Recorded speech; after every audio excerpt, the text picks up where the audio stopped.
Hello everyone, and welcome back to Let's Play Skyrim. We're in the middle of Honningbrew Meadery. I just ran out of space to keep recording. So let's continue. We've got several new books to look at and one more room to investigate when we're done. Let's start on this shelf, up on top. Mysterious Akaviri. Akaviri means Dragonland. Tamriel means Dawn's Beauty. Atmora means Elderwood. Only the Redguards know what Yokuda ever meant. Akavir is the kingdom of beasts. No men or mer live in Akavir, though men once did. These men, however, were eaten long ago by the vampiric serpent folk of Seeski. Had they not been eaten, these men would have eventually migrated to Tamriel. The Nords left Atmora for Tamriel.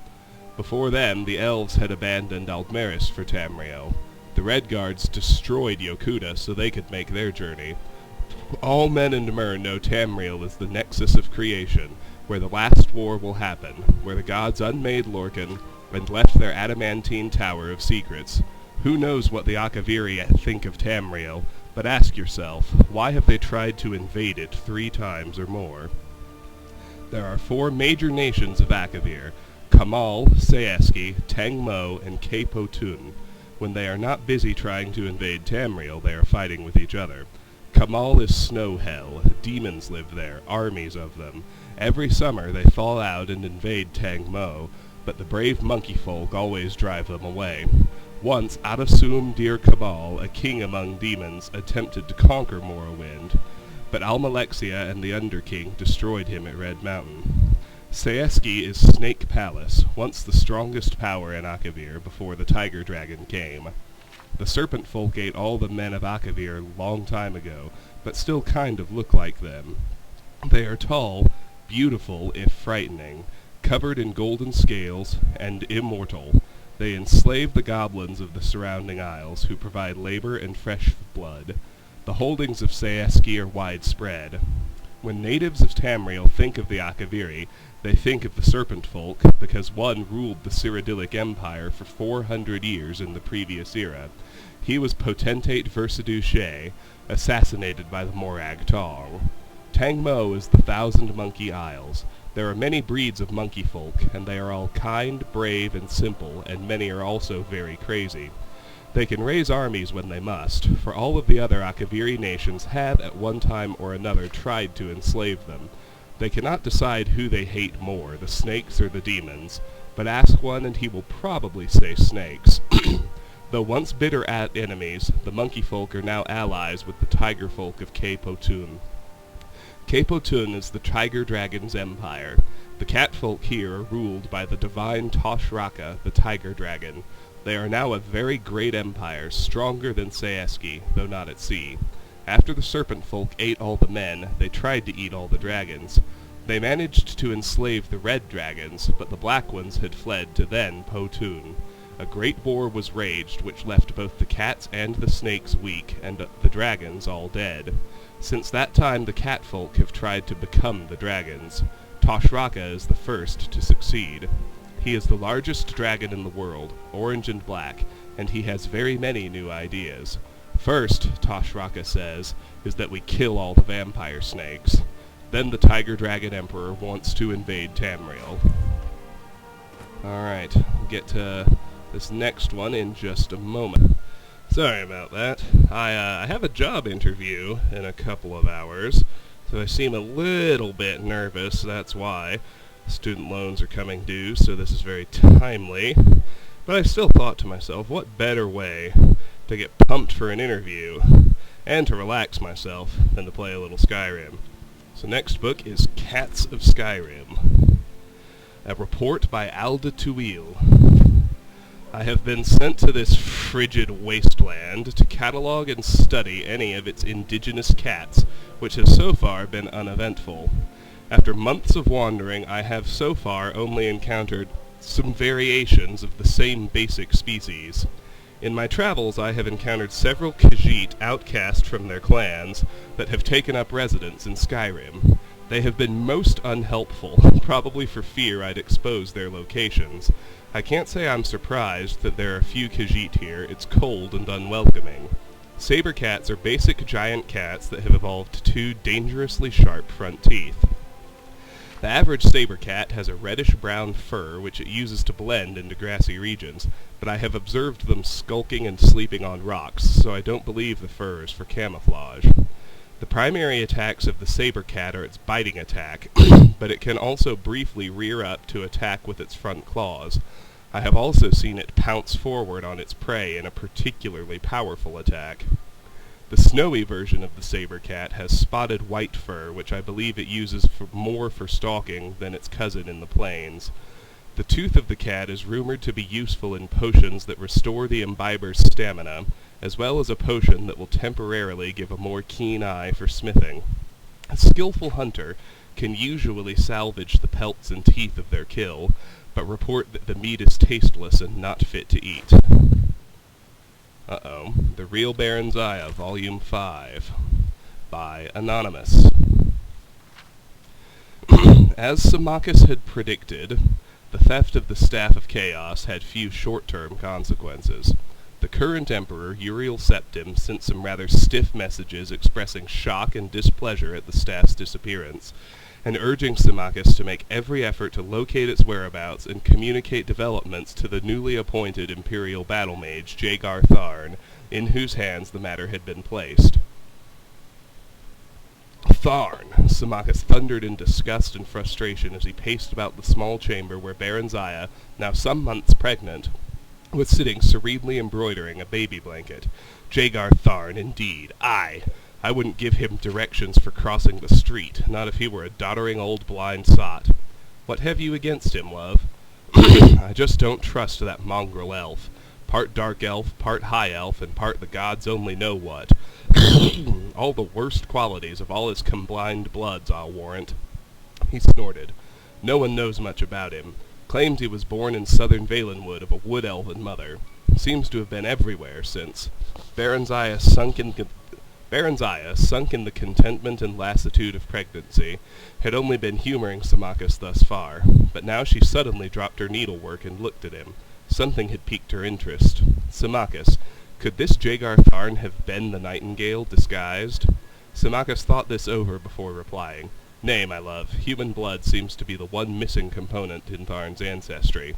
To Symmachus, Barenziah knew that was a flaw.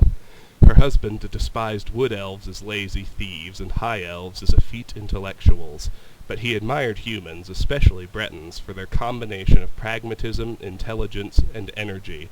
The Nightingales of Ebonheart, of the Ra Theme clan, House Hlalu, the House of Mora in particular, I'll be bound. That house has had human blood in it since her time. Ebonheart was jealous that the staff was laid here when Tiber Septim took the Horn of Summoning from us. Barenziah sighed a little. The rivalry between Ebonheart and Mournhold reached back almost to the dawn of Morrowind's history. Once the two nations had been one, all the lucrative mines held in fief by the Ra Themes, whose nobility retained the high kingship of Morrowind. Ebonheart had split into two separate city-states, Ebonheart and Mournhold, when Queen Lion's twin sons, grandsons of the legendary King Morelin, were left as joint heirs. At about the same time, the office of High King was vacated in favor of a temporary war leader to be named by a council in times of provincial emergency. Still, Ebonheart remained jealous of her prerogatives as the eldest city-state of Morrowind. First among equals was the phrase its rulers often quoted, and claimed that rightful guardianship of the Staff of Chaos should have been entrusted to its ruling house. Mournhold responded that King Morelin himself had placed the staff in the keeping of the god Effen, and Mournhold was unarguably the god's birthplace. Why not tell Jagar Tharn of your suspicions, then? Let him recover the thing. As long as it's safe, what does it matter who recovers it or where it lies? Symmachus stared at her without comprehension. It matters, he said softly after a while, but I suppose not that much. Aye, he added. Certainly not enough for you to concern yourself further with it. You just sit there and tend to your, and here he smiled at her wickedly, embroidery. Barenziah flung the sampler at him. It hit Symmachus square in the face, needle, thimble, and all. In a few more months, Barenziah gave birth to a fine son, whom they named Helseth. Nothing more was heard of the Staff of Chaos or the Nightingale. If Ebonheart had the staff in its possession, they certainly did not boast of it. The years passed swiftly and happily. Helseth grew tall and strong. He was much like his father, whom he worshipped. When Helseth was 8 years old, Barenziah bore a second child, a daughter, to Symmachus's lasting delight.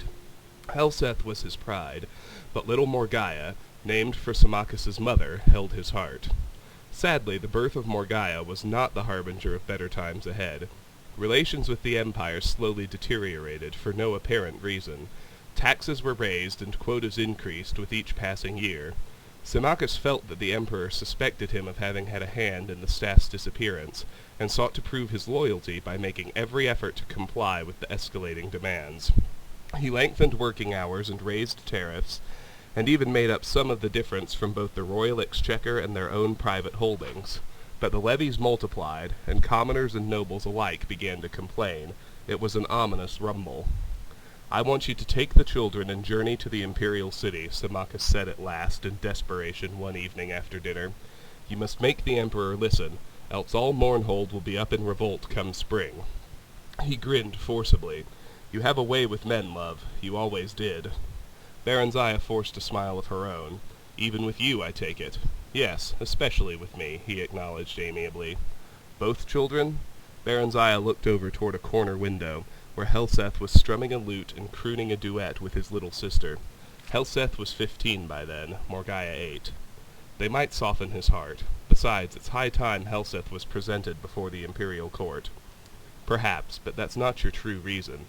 Barenziah took a deep breath and grasped the nettle. "You don't think you can keep them safe here. If that's the case, then you're not safe here either. Come with us," she urged. He took her hands in his. "Barenziah, my love, heart of my heart, if I leave now, there will be nothing for us to return to. Don't worry about me. I'll be all right. I can take care of myself, and I can do it better if I'm not worrying about you or the children." Barenziah laid her head against his chest. "Just remember that we need you. I need you. We can do without the rest of it if we have each other. Empty hands and empty bellies are easier to bear than an empty heart." She started to cry, thinking of the nightingale and that sordid business with the staff. "My foolishness has brought us to this pass." He smiled at her tenderly. "If so, 'tis not so bad a place to be." His eyes rested indulgently on their children. "None of us shall ever go without or want for anything. Ever. Ever, my love, I promise you. I cost you everything once, Barenziah, I and Tiber Septim. I. Without my aid, the empire would never have begun. I helped its rise." His voice hardened. "I can bring about its fall. You may tell Uriel Septim that. That, and that my patience is not infinite." Barenziah gasped. Symmachus was not given to empty threats. She'd no more imagined that he would ever turn against the empire than that the old house wolf lying by the grate would turn on her. "How?" she demanded breathlessly, but he shook his head. "Better that you not know," he said. "Just tell him what I told you should he prove recalcitrant, and do not fear. He's Septim enough that he will not take it out on the messenger." He smiled grimly. "For if he does, if he ever harms the least hair on you, my love, or the children, so help me all the gods of Tamriel, he'll pray that he hadn't been born. I'll hunt him down, him and his entire family, and I won't rest until the last Septim is dead." The red, dark elven eyes of Symmachus gleamed brightly in the ebbing firelight. "I plight you that oath, my love, my queen, my Barenziah." Barenziah held him as tight as she could, but in spite of the warmth in his embrace, she couldn't help shivering. Barenziah stood before the emperor's throne, trying to explain Mournhold's straits. She'd waited weeks for an audience with Uriel Septim, having been fobbed off on this pretext or that. "His Majesty is indisposed. An urgent matter demands His Excellency's attention. I am sorry, Your Highness, there must be some mistake. Your appointment is for next week. No, see—" And now it wasn't even going well. The Emperor did not make even the slightest pretense at listening to her. He hadn't invited her to sit, nor had he dismissed the children. Helseth stood still as a carven image, but little Morgaiah had begun to fuss. The state of her own mind didn't help her any. Shortly upon arrival at her lodgings, the Mournholdian ambassador to the imperial city had demanded entry, bringing with him a sheaf of dispatches from Symmachus. Bad news and plenty of it. The revolt had finally begun. The peasants had organized around a few disgruntled members of Mournhold's minor nobility, and were demanding Symmachus step down and hand over the reins of government. Only the Imperial Guard and a handful of troops whose families had been retainers of Barenziah's house for generations stood between Symmachus and the rabble. Hostilities had already broken out, but apparently Symmachus was safe and still in control. Not for long, he wrote. He entreated Barenziah to try her best with the Emperor, but in any case she was to stay in the imperial city until he wrote to tell her it was safe to go back home with the children. She had tried to barge her way through the imperial bureaucracy with little success, and to add to her growing panic, all news from Mournhold had come to a sudden stop. Tottering between rage at the Emperor's numerous majordomos and fear of the fate awaiting her and her family, the weeks had passed by tensely, agonizingly, remorselessly. Then one day the Mournholdian ambassador came calling to tell her she should expect news from Symmachus the following night at the latest, not through the regular channels but by nighthawk. Seemingly by the same stroke of luck, she was informed that same day by a clerk from the imperial court that Uriel Septim had finally consented to grant her an audience early on the morrow.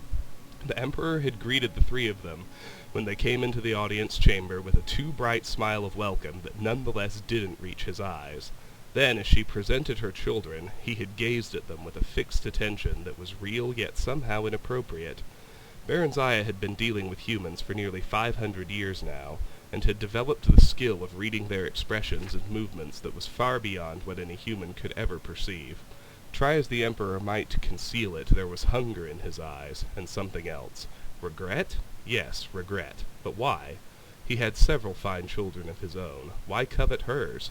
And why look at her with such a vicious, however brief, yearning? Perhaps he had tired of his consort. Humans were notoriously, though predictably, inconstant. After that one long, burning glance, his gaze had shifted away as she began to speak of her mission and the violence that had erupted in Mournhold. He sat still as a stone throughout her entire account.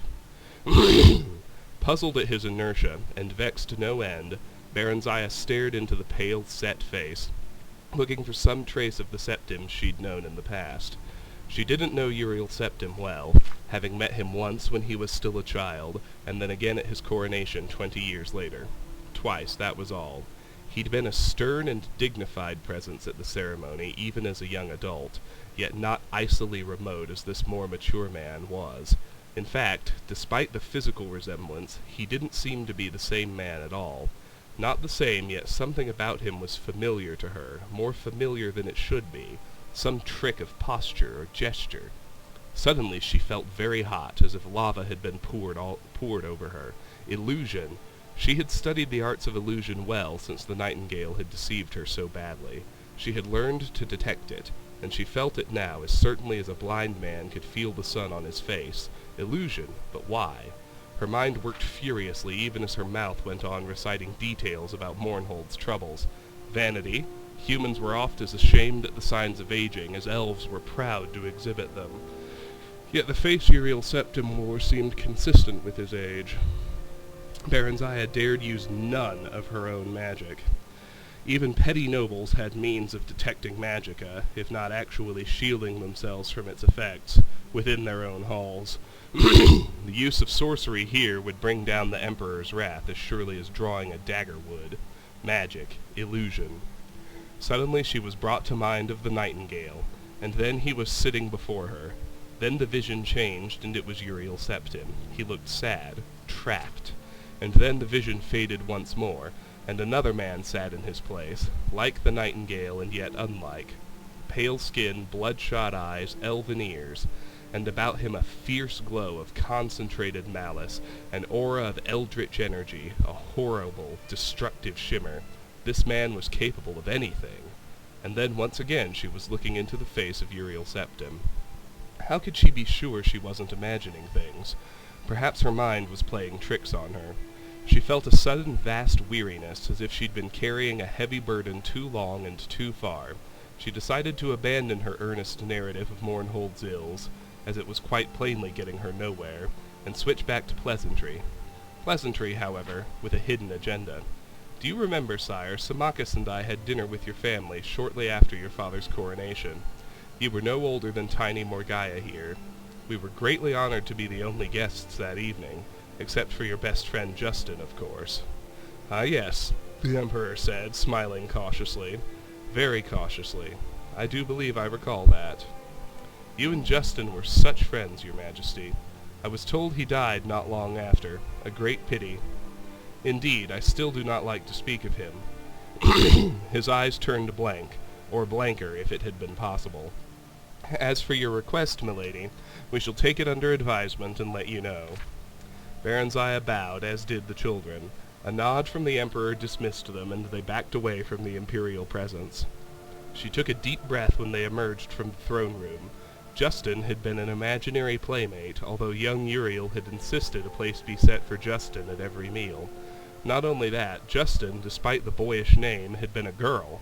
Symmachus had kept up the joke long after she had gone the way of imaginary childhood friends, inquiring after Justin's health whenever he and Uriel Septim met, and being responded to in as mock-serious a fashion. The last Barenziah had heard of Justin, several years ago. The Emperor had evidently joked elaborately to Symmachus that she had met an adventurous though incorrigible Khajiit youth, married him, and settled down in Lilandril to raise fire ferns and mugworts. The man sitting on the Emperor's divan was not Uriel Septim. The nightingale? Could it be? Yes, yes. A chord of recognition rang through her, and Barenziah knew she was right. It was him. It was. The nightingale, masquerading as the Emperor. Symmachus had been wrong, so wrong. What now, she wondered frantically. What had become of Uriel Septim? And more to the point, what did it mean for her and Symmachus and all of Mournhold? Thinking back, Barenziah guessed that their troubles were due to this false emperor, this nightingale-spawned glamour, or whatever he really was. He must have taken Uriel Septim's place shortly before the unreasonable demand on Mournhold had begun. That would explain why relations had deteriorated for so long, as humans reckoned time, long after her disapproved liaison with Tiber Septim.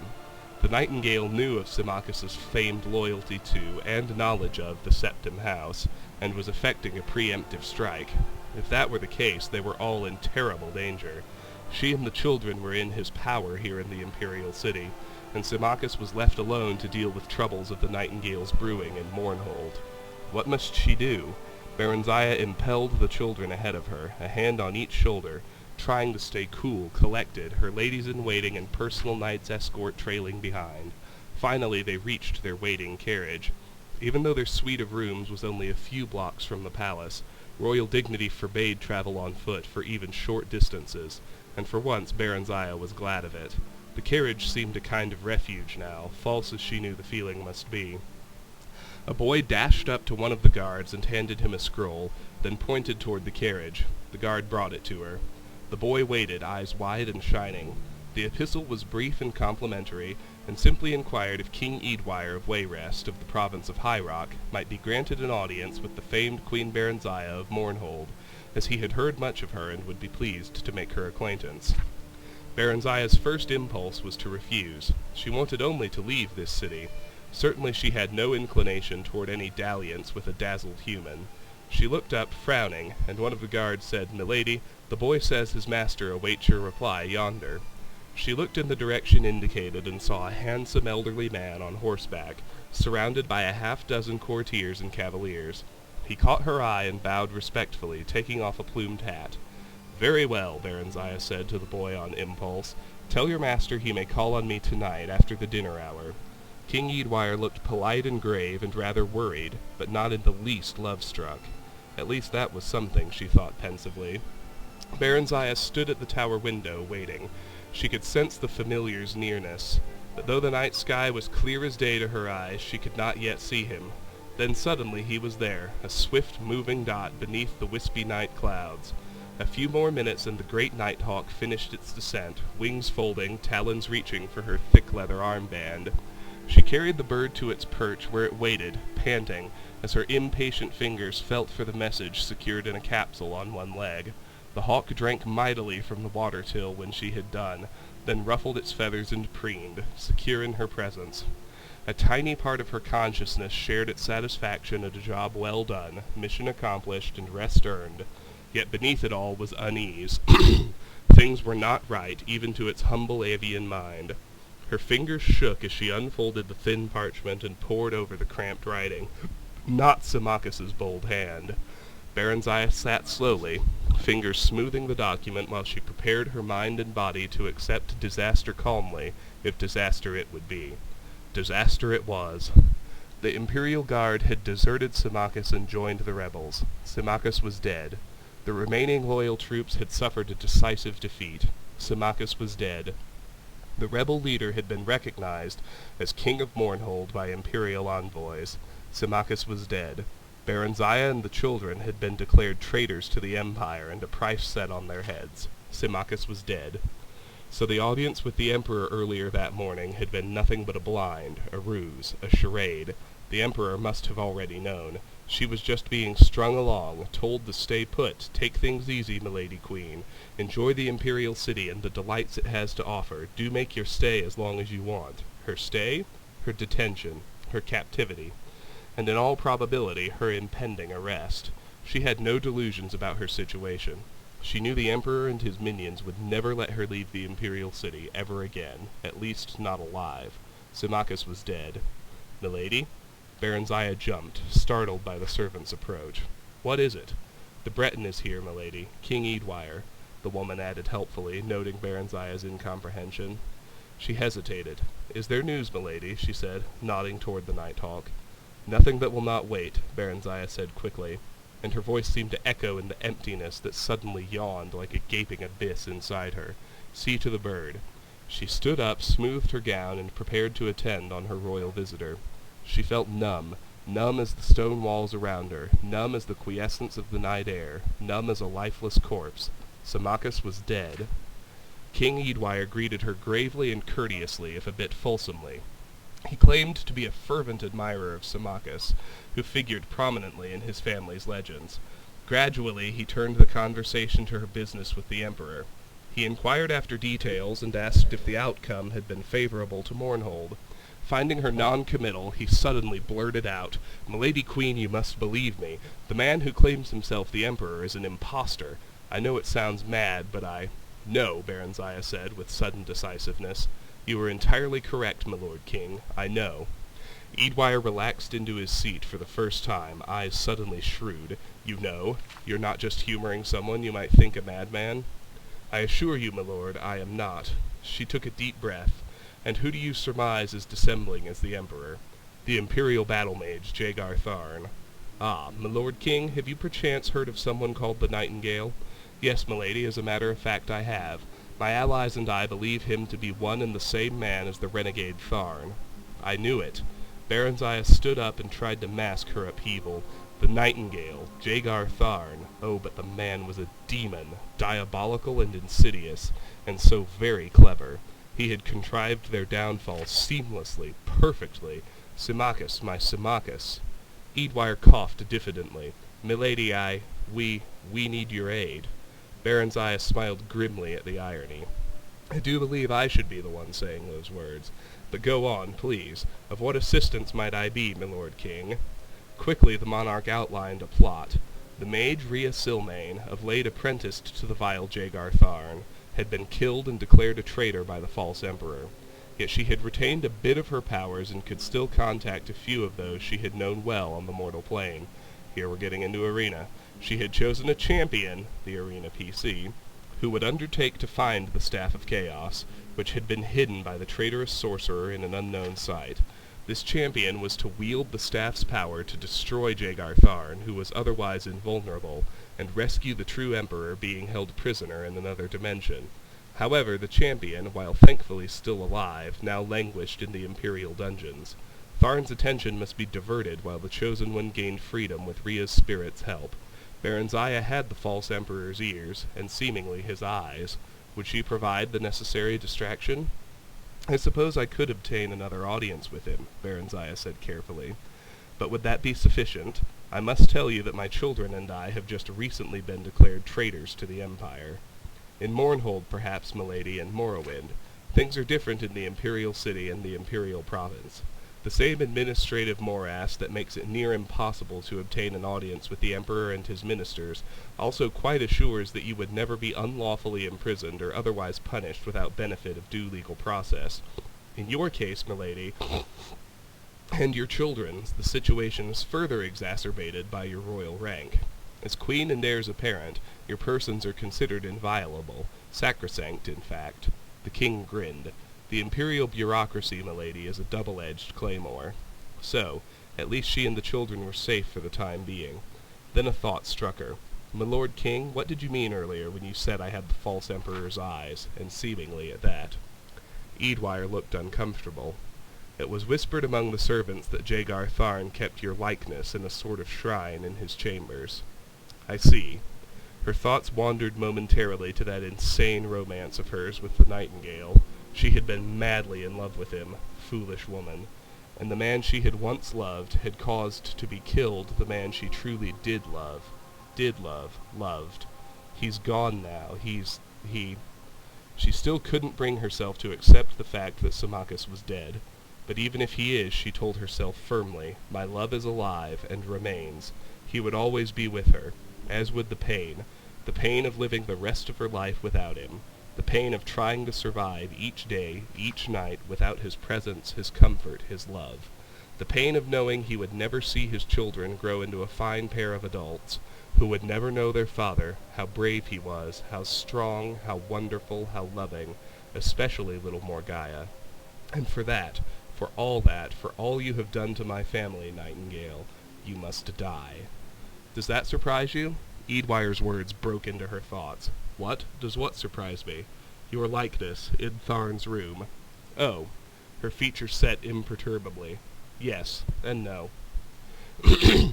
Eadwire could see from her expression that she wished to change the subject. He turned once again to their plans. Our chosen one may need a few days to escape, milady. Can you gain him a bit more time? You trust me in this, my lord king? Why? We are desperate, milady. We have no choice. But even if we did, why, yes. Yes, I would trust you. I do trust you. Your husband has been good to my family over the years. The Lord Symmachus is dead. What? Barenziah related the recent events quickly and coolly. Milady, queen, but how dreadful, I'm so sorry. For the first time, Barenziah's glacial poise was shaken. In the face of sympathy, she felt her outward calm start to crumble. Excuse me. She gathered her composure and willed herself to stillness. Under the circumstances, milady, we can hardly ask. Nay, good my lord.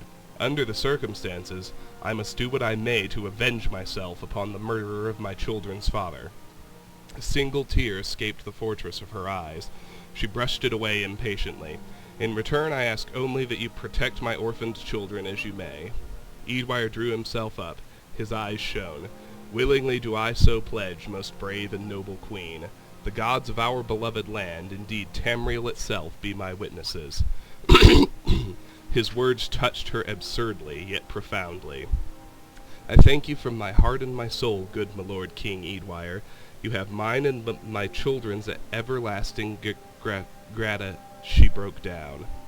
She did not sleep that night, but sat in a chair beside her bed, hands folded in her lap, thinking deep and long into the waxing and waning of the darkness. She would not tell the children, not yet, not until she must. She had no need to seek another audience with the Emperor. A summons arrived at first light. She told the children she expected to be gone a few days, bade them give the servants no trouble, and kissed them good-bye. Morgaya whimpered a bit. She was bored and lonely in the imperial city. Helseth looked dour, but said nothing. He was very like his father. At the imperial palace, Barenziah was escorted not into the great audience hall, but to a small parlor where the emperor sat at a solitary breakfast. He nodded a greeting and waved his hand toward the window. Magnificent view, isn't it? Barenziah stared out over the towers of the great city. It dawned on her that this was the very chamber where she'd first met Tiber Septim all those years ago. Centuries ago. Tiber Septim, another man she had loved. Who else had she loved? Symmachus, Tiber Septim, and Straw. She remembered the big blonde stable boy with sudden and intense affection. She never realized it till now, but she had loved Straw, only she had never let him know. She had been so young then. Those had been carefree days, halcyon days. Before everything, before all this, before him. Not Symmachus, the nightingale. She was shocked in spite of herself. The man could still affect her, even now. even after all that had happened. A strong wave of inchoate emotion swept over her. When she turned back at last, Uriel Septim had vanished, and the nightingale sat in his place. "You knew," he said quietly, scanning her face. "You knew, instantly. I wanted to surprise you. You might at least have pretended." Barenziah spread her arms, trying to pacify the maelstrom churning deep inside her. "I'm afraid my skill at pretense is no match for yours, my liege." He sighed. "You're angry." "Just a little, I must admit," she said icily. "I don't know about you, but I find betrayal a trifle offensive." "How human of you." She took a deep breath. "What do you want of me?" "Now you are pretending." He stood up to face her directly. "You know what I want of you." "You want to torment me. Go ahead, I'm in your power. But leave my children alone." "No, no, no. I don't want that at all, Barenziah." He came near, speaking low in the old caressing voice that had sent shivers cascading through her body. The same voice that was doing the same thing to her here and now. "Don't you see? This was the only way." His hands closed on her arms. She felt her resolve fading, her disgust at him weakening. "You could have taken me with you." Unbidden tears gathered in her eyes. He shook his head. "I didn't have the power. Ah, but now, I have it all. Mine to have, mine to share, mine to give, to you." He once more waved his hand toward the window and the city beyond. "All Tamriel is mine to lay at your feet, and that is only the beginning." "It's too late, too late. You left me to him." "He's dead. The peasant's dead. A scant few years, what do they matter? The children can be adopted by me, and we'll have others together, Barenziah. Oh, and what children they'll be! What things we shall pass on to them! Your beauty and my magic. I have powers you haven't even dreamt of, not in your most untamed imaginings." He moved to kiss her. She slipped his grasp and turned away. "I don't believe you." "You do, you know. You're still angry, that's all." He smiled, but it didn't reach his eyes. "Tell me what you want, Barenziah. Barenziah, my beloved. Tell me. It shall be yours." Her whole life flashed in front of her, the past, the present, and the future still to come. Different times, different lives, different Barenziahs. Which one was the real one? Which one was the real Barenziah? For by that choice she would determine the shape of her fate. She made it. She knew. She knew who the real Barenziah was, and what she wanted. "A walk in the garden, my liege," she said. "A song or two, perhaps." The nightingale laughed. "You want to be courted. And why not? You do it so well. It's been long, besides, since I've had the pleasure." He smiled. "As you wish, milady Queen Barenziah. Your wish is my command." He took her hand and kissed it, now and forever.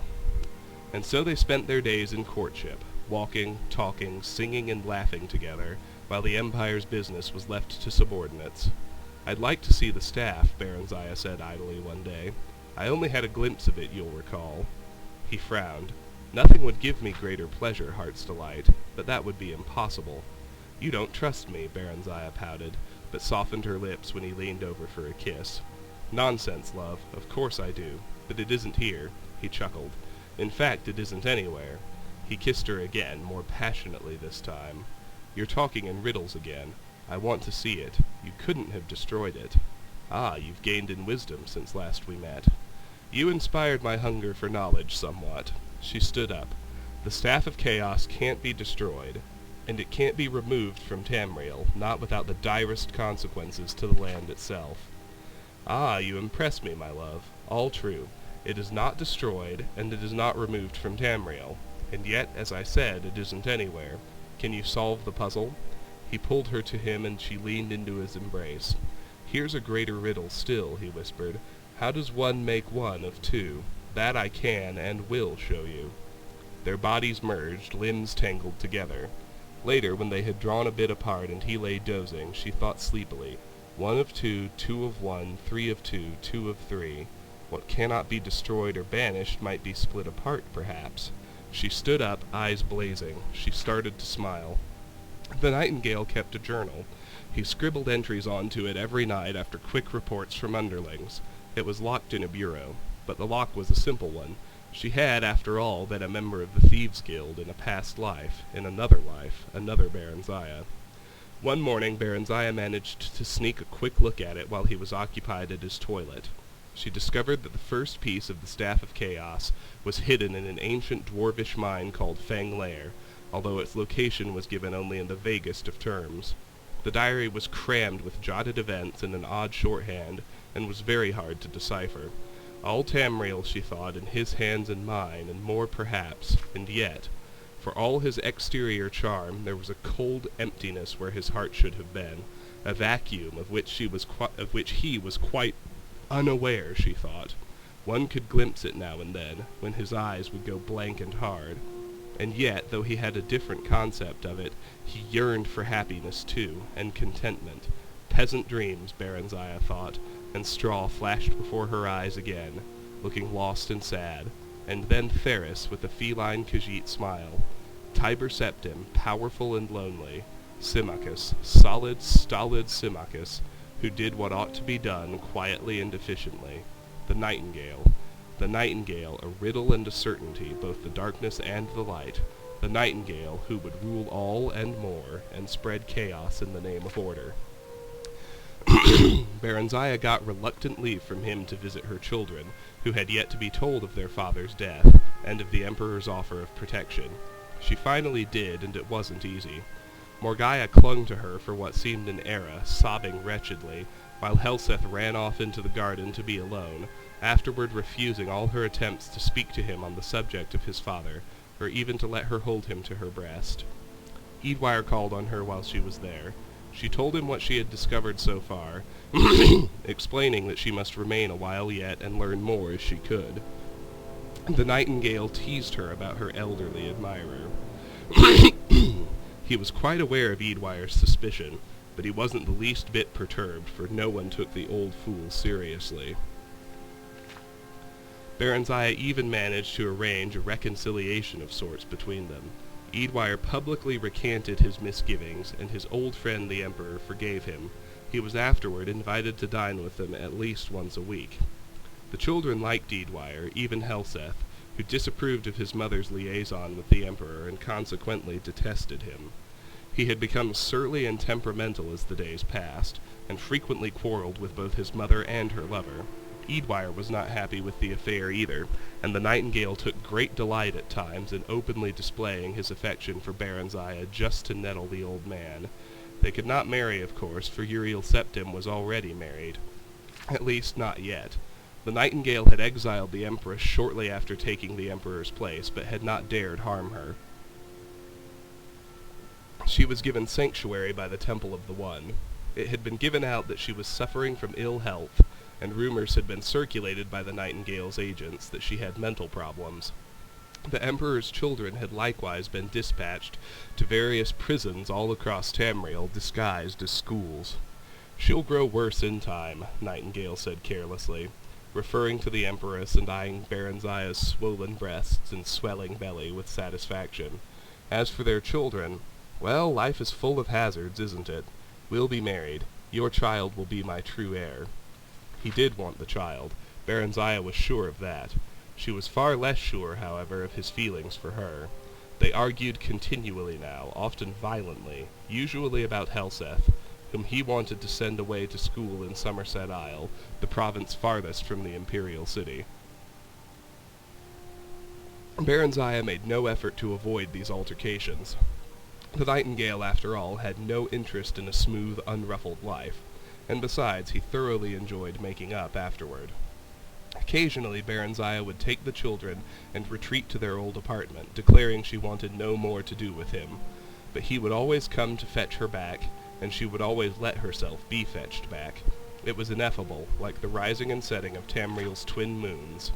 She was 6 months pregnant before she finally deciphered the location of the last staff piece, an easy one since every dark elf knew where the Mount of Dagoth was. When she next quarreled with the Nightingale, she simply left the city with Eadwire and rode hard for High Rock and Wayrest. The Nightingale was furious, but there was little he could do. His assassins were rather inept, and he dared not leave his seat of power to pursue them in person. Nor could he openly declare war on Wayrest. He had no legitimate claim on her or her unborn child. True to form, the imperial city's nobility had disapproved of his liaison with Barenziah, as they had so many years ago of Tiber Septims, and were glad to see her go. Wayrest was equally distrustful of her, but Eadwire was fanatically loved by his prosperous little city-state, and allowances were readily made for his eccentricities. Barenziah and Eadwire were married a year after the birth of her son by the nightingale. In spite of this unfortunate fact, Eadwire doted on her and her children. She in her turn did not love him, but she was fond of him, and that was something. It was nice to have someone, and Wayrest was a very good place for children to grow up while they waited and bided their time, and prayed for the champion's success in his mission. Barenziah could only hope that he wouldn't take very long, whoever this unnamed champion was. She was a dark elf, and she had all the time in the world, all the time, but no more love left to give, and no more hatred left to burn. She had nothing left, nothing but pain and memories, and her children. She only wanted to raise her family, and provide them a good life, and be left to live out what remained of hers. She had no doubt it was going to be a long life yet, and during it she wanted peace and quiet and serenity, of her soul as well as of her heart. Peasant dreams. That was what she wanted. That was what the real Barenziah wanted. That was what the real Barenziah was. Peasant dreams. Pleasant dreams. Alright. I think I forgot to do something a little bit important. Brief History of the Empire V4. Pretty sure haven't seen that one yet. Nope. A Brief History of the Empire, Part 4, by Stronach Cathage III, Imperial Historian. The first book of this series described, in brief, the lives of the first 8 emperors of the Septim dynasty, beginning with Tiber I. The second volume described the War of the Red Diamond and the 6 emperors who followed. The third volume described the troubles of the next 3 emperors, the frustrated Uriel IV, the ineffectual Sepphoris II, and the heroic Uriel V. On Uriel V's death across the sea in distant hostile Akaviri, Uriel VI was but 5 years old. In fact, Uriel VI was born only shortly before his father left for Akaviri. Uriel V's only other progeny, by a morganatic alliance, were the twins Morihatha and Eloisa, who had been born a month after Uriel V left. Uriel VI was crowned in the 290th year of the Third Era. The imperial consort Thonica, as the boy's mother, was given a restricted regency until Uriel VI reached his majority. The Elder Council retained the real power, as they had ever since the days of Kataria I. The council so enjoyed its unlimited and unrestricted freedom to promulgate laws and generate profits that Uriel VI was not given full license to rule until 307, when he was already 22 years old. He had been slowly assuming positions of responsibility for years, but both the council and his mother, who enjoyed even her limited regency, were loath to hand over the reins. By the time he came to the throne, the mechanisms of government gave him little power except for that of the imperial veto. This power, however, he regularly and vigorously exercised. By 313, Uriel VI could boast with conviction that he truly did rule Tamriel. He utilized defunct spy networks and guard units to bully and coerce the difficult members of the Elder Council. His half-sister Morihatha was not surprisingly his staunchest ally, especially after her marriage to Baron Ulf Gerson of Winterhold brought her considerable wealth and influence. As the sage Ugarij said, Uriel V conquered Asroniet, but Uriel VI conquered the Elder Council. When Uriel VI fell off a horse and could not be resuscitated by the finest imperial healers, his beloved sister Morihatha took up the imperial tiara.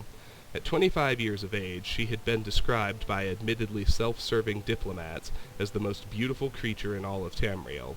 She was certainly well-learned, vivacious, athletic, and a well-practiced politician. She brought the Archmagister of Skyrim to the imperial city, and created the second imperial battle mage since the days of Tiber Septim. Morihatha finished the job her brother had begun, and made the imperial province a true government under the Empress and later the Emperor. Outside the imperial province, however, the empire had been slowly disintegrating. Open revolutions and civil wars had raged unchallenged since the days of her grandfather Sepphoris II. Carefully coordinating her counterattacks, Morehatha slowly claimed back her rebellious vassals, always avoiding overextending herself. Though Morehatha's military campaigns were remarkably successful, her deliberate pace often frustrated the council. One councilman, an Argonian who took the Colovian name of Thorocles Romus, furious at her refusal to send troops to his troubled Black Marsh, is commonly believed to have hired the assassins who claimed her life in 30 or 339. Romus was summarily tried and executed, though he protested his innocence to the last. Morehatha had no surviving children, and Eloisa had died of a fever 4 years before. Eloisa's 25-year-old son Pelagius was thus crowned Pelagius IV. Pelagius IV continued his aunt's work, slowly bringing back under his wing the radical and refractory kingdoms, duchies, and baronies of the empire. He exercised Morehatha's poise and circumspect pace in his endeavors, but alas, he did not attain her success. The kingdoms had been free of constraint for so long that even a benign imperial presence was considered odious. Nevertheless, when Pelagius died after a notably stable and prosperous 29-year reign, Tamriel was closer to unity than it had been since the days of Uriel I. Our current emperor, His Awesome and Terrible Majesty Uriel Septim VII, son of Pelagius IV, has the diligence of his great-aunt Morehatha, the political skill of his great-uncle Uriel VI, and the military prowess of his great-grand-uncle Uriel V. For 21 years he reigned and brought justice and order to Tamriel. In the year 30 or 389, however, his imperial battle-mage Jagar Tharn betrayed him. Uriel VII was imprisoned in a dimension of Tharn's creation, and Tharn used his sorcery of illusion to assume the emperor's aspect. For the next 10 years, Tharn abused imperial privilege, but did not continue Uriel VII's schedule of reconquest. It is not yet entirely known what Tharn's goals and personal accomplishments were during the 10 years he masqueraded as his liege lord. In 30 or 399, an enigmatic champion defeated the battle mage in the dungeons of the imperial palace and freed Uriel VII from his other dimensional jail. Since his emancipation, Uriel Septim VII has worked diligently to renew the battles that would reunite Tamriel. Tharn's interference broke the momentum, it is true, but the years since then have proven that there is hope of the golden age of Tiber Septim's rule glorifying Tamriel once again. And we have, now, The Hope of the Redoran by Turiel Nirith. One of the few magical arts the Psijics of Artaeum have kept to themselves, away from the common spells and schools of the Mages Guild, is the gift of divination. Despite this, or perhaps because of it, omens and prophecies abound in Tamriel, some of substance, others of pure folly, and still others so ambiguous as to be unverifiable. There are still other prophecies kept secret, from the prophecies of Drojizad and elsewhere, and to the Nerevarine in Morrowind, to the Elder Scrolls themselves.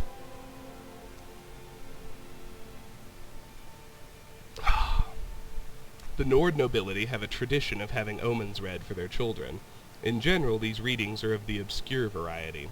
One of my acquaintances told me that her parents were told, for example, that their daughter would have her life rescued by a snake, and so gave her the name Serpentkin in a special ceremony. And this young lady, Aria Valcor Serpentkin, was indeed saved by a snake many years later, when an assassin creeping on her stepped on a dance-worm viper. Occasionally, omens seem to be almost purposefully misleading, as if Boethia had crafted them as traps. I recall one particularly. Many, many years ago, a male child was born into House Redoran. It was a very difficult birth, and the mother was delirious and near death by the time it was over. She chanted just as her son came into the world, and she passed from it. Fortune has smiled this day, not frowned. My child will be mighty in mind and in arm. He shall bring hope to House Redoran. Neither spell nor blade shall hurt the man, nor illness nor poison cause any harm. His blood shall never drop on the ground. The boy, named Andus, was indeed extraordinary. He never was ill, and never suffered so much as a scratch all through his childhood. He was also quite intelligent and strong, which combined with his invulnerability caused many to call him, after his mother's omen, the Hope of the Redoran. Of course, anyone who is called the Hope of the Redoran will eventually develop some taint of impertinence, and it wasn't long before he had enemies. His worst enemy was his cousin Athen, who had borne much abuse at the hands of Andus. Primary among the grudges was that Athen had been sent to Rihad to complete his education at Andus's insistence. When Athen returned from Hammerfell, it was because of the death of his father, who had also been a counselor of the house. Athen was old enough to take his seat in the council, but Andus claimed the seat as well, saying that his cousin had been gone too long from Morrowind and didn't understand politics as he did. The majority of the house agreed with Andus, wanting to see the Hope of the Redoran rise quickly. Athen exercised his right to combat his cousin for the seat. No one thought he had any chance of winning, of course, but the battle was scheduled to commence the following morn. Andus whored and dined and drank with the councillors that night, confident that his place in the house was secured and the hopeful new dawn of House Redoran was rising. Athen retired to his castle with his friends, Andus's enemies, and his servants he had brought from Hammerfell. Athen and his friends were discussing the duel, morosely, when one of his old teachers, a warrior named Shardy, came into the hall. She had grown quite proud of her student over the years in Hammerfell, proud enough to accompany him across the Empire to his family's lands, and wanted to know why they had so little confidence in his odds in the battle. They explained to her Andus's uncommon blessings and the nature of his mother's omen. If he can't be harmed by disease, poison, magicka, and his blood can never be spilled, what hope have I of ever besting him? Cried Athen. Have you remembered nothing I taught you? Replied Shardy. Is there no weapon you can think of that will slay without blood? Are swords and spears and arrows the only items in your arsenal? Athen quickly realized the weapon Shardy was speaking of, but it seemed absurd, not only absurd, but pathetic and primitive. Still, it was the only hope he had. All that night Shardy trained him in the art and techniques, showing him the various swings and stances her people had developed in Albion Gora, counterattacks, feints, and blocks imported from Yokuda, the classic one- and two-handed grips for the most ancient weapon in history. The cousins faced one another the next morning, and never have two combatants looked so unevenly matched. Andus's entrance brought a great cheer, for not only was he much beloved as the Hope of the Redoran, but as his victory was a foregone conclusion, most wanted to be in good standing with him. His shining mail and blade drew admiration and awe. By contrast, Athen drew only a gasp of surprise, and only a smattering of polite applause. He appeared costumed and armed like a barbarian. As Shardy had suggested, Athen allowed Andus to attack first. The Hope of the Redoran was eager to finish the battle and take the power he deserved quickly. The blade pushed by Andus's mighty arm, slashed across Athen's chest, but shallowly, and before it could be counterswung, Athen knocked it back with his own weapon. When Athen attacked and wounded Andus, the Hope of the Redoran was so surprised by being hurt for the first time in his life, he dropped his sword. The less said about the end of the battle, the better. Suffice it to say that Athen, wielding a simple club, battered Andus to death without spilling a drop of blood. Athen took his father's seat as counselor, and it was then said that the hope in the omen referred to Athen, not Andus. After all, had Andus not tried to take the counselor's seat away from his cousin, Athen, being not very ambitious, might have never tried to get it. It can certainly be argued that way, I suppose. Alright. Beggar Prince. There are a lot of really common books, so they'll start recycling pretty soon. There will be a lot less reading. But I really like the lore of this game. I just think it's really rich and really deep. Beggar Prince, the story of Weedle and his gifts from the Daedric Lord Namira. We look down upon the beggars of the Empire. These lost souls are the poor and wretched of the land. Every city has its beggars. Most are so poor they have only the clothes on their backs. They eat the scraps the rest of us throw out. We toss them a coin so that we don't have to think too long about their plight. Imagine my surprise when I heard the tale of the Beggar Prince. I could not imagine what a prince of beggars would be. Here is the tale I heard. It takes place in the First Age, when gods walked like men and Daedra stalking the wilderness with impunity. It is a time before they were all confined to oblivion. There once was a man named Weedle, or maybe it was a woman. The story goes to great lengths to avoid declaring Weedle's gender. Weedle was the 13th child of a king in Valenwood. As such, Weedle was in no position to take the throne or even inherit much property or wealth. Weedle had left the palace to find independent fortune and glory. After many days of endless forest roads and tiny villages, Weedle came upon 3 men surrounding a beggar. The beggar was swaddled in rags from head to toe. No portion of the vagabond's body was visible. The men were intent on slaying the beggar. With a cry of rage and indignation, Weedle charged the men with sword drawn. Being simple townsfolk, armed only with pitchforks and scythes, they immediately fled from the armored figure with the shining sword. "Many thanks for saving me," wheezed the beggar from beneath the heap of foul rags. Weedle could barely stand the stench. "What is your name, wretch?" Weedle asked. "I am Nemira." Unlike the townsfolk, Weedle was well learned. That name meant nothing to them, but to Weedle it was an opportunity. "You are the Daedric Lord," Weedle exclaimed. "Why did you allow those men to harass you? You could have slain them all with a whisper." "I am pleased you recognized me," Nemira rasped. "I am frequently reviled by townsfolk. It pleases me to be recognized for my attribute, if not for my name." Weedle knew that Nemira was the Daedric lord of all things gross and repulsive. Diseases such as leprosy and gangrene were her domain. Where others might have seen danger, Weedle saw opportunity. "O great Nemira, let me apprentice myself to you. I ask only that you grant me powers to make my fortune and forge a name for myself that will live through the ages. Nay, I make my way alone in the world. I have no need for an apprentice." Nemira shambled off down the road. Weedle would not be put off. With a bound, Weedle was at Nemira's heel, pressing the case for an apprenticeship. For 33 days and nights, Weedle kept up the debate. Nemira said nothing, but Weedle's voice was ceaseless. Finally, on the 33rd day, Weedle was too hoarse to talk. Nemira looked back on the suddenly silent figure. Weedle knelt in the mud at her feet, open hands raised in supplication. "It would seem you have completed your apprenticeship to me after all," Nemira declared. "I shall grant your request." Weedle was overjoyed. "I grant you the power of disease. You may choose to be afflicted with any disease you choose, changing them at will, so long as it has visible symptoms. However, you must always bear at least one. I grant you the power of pity.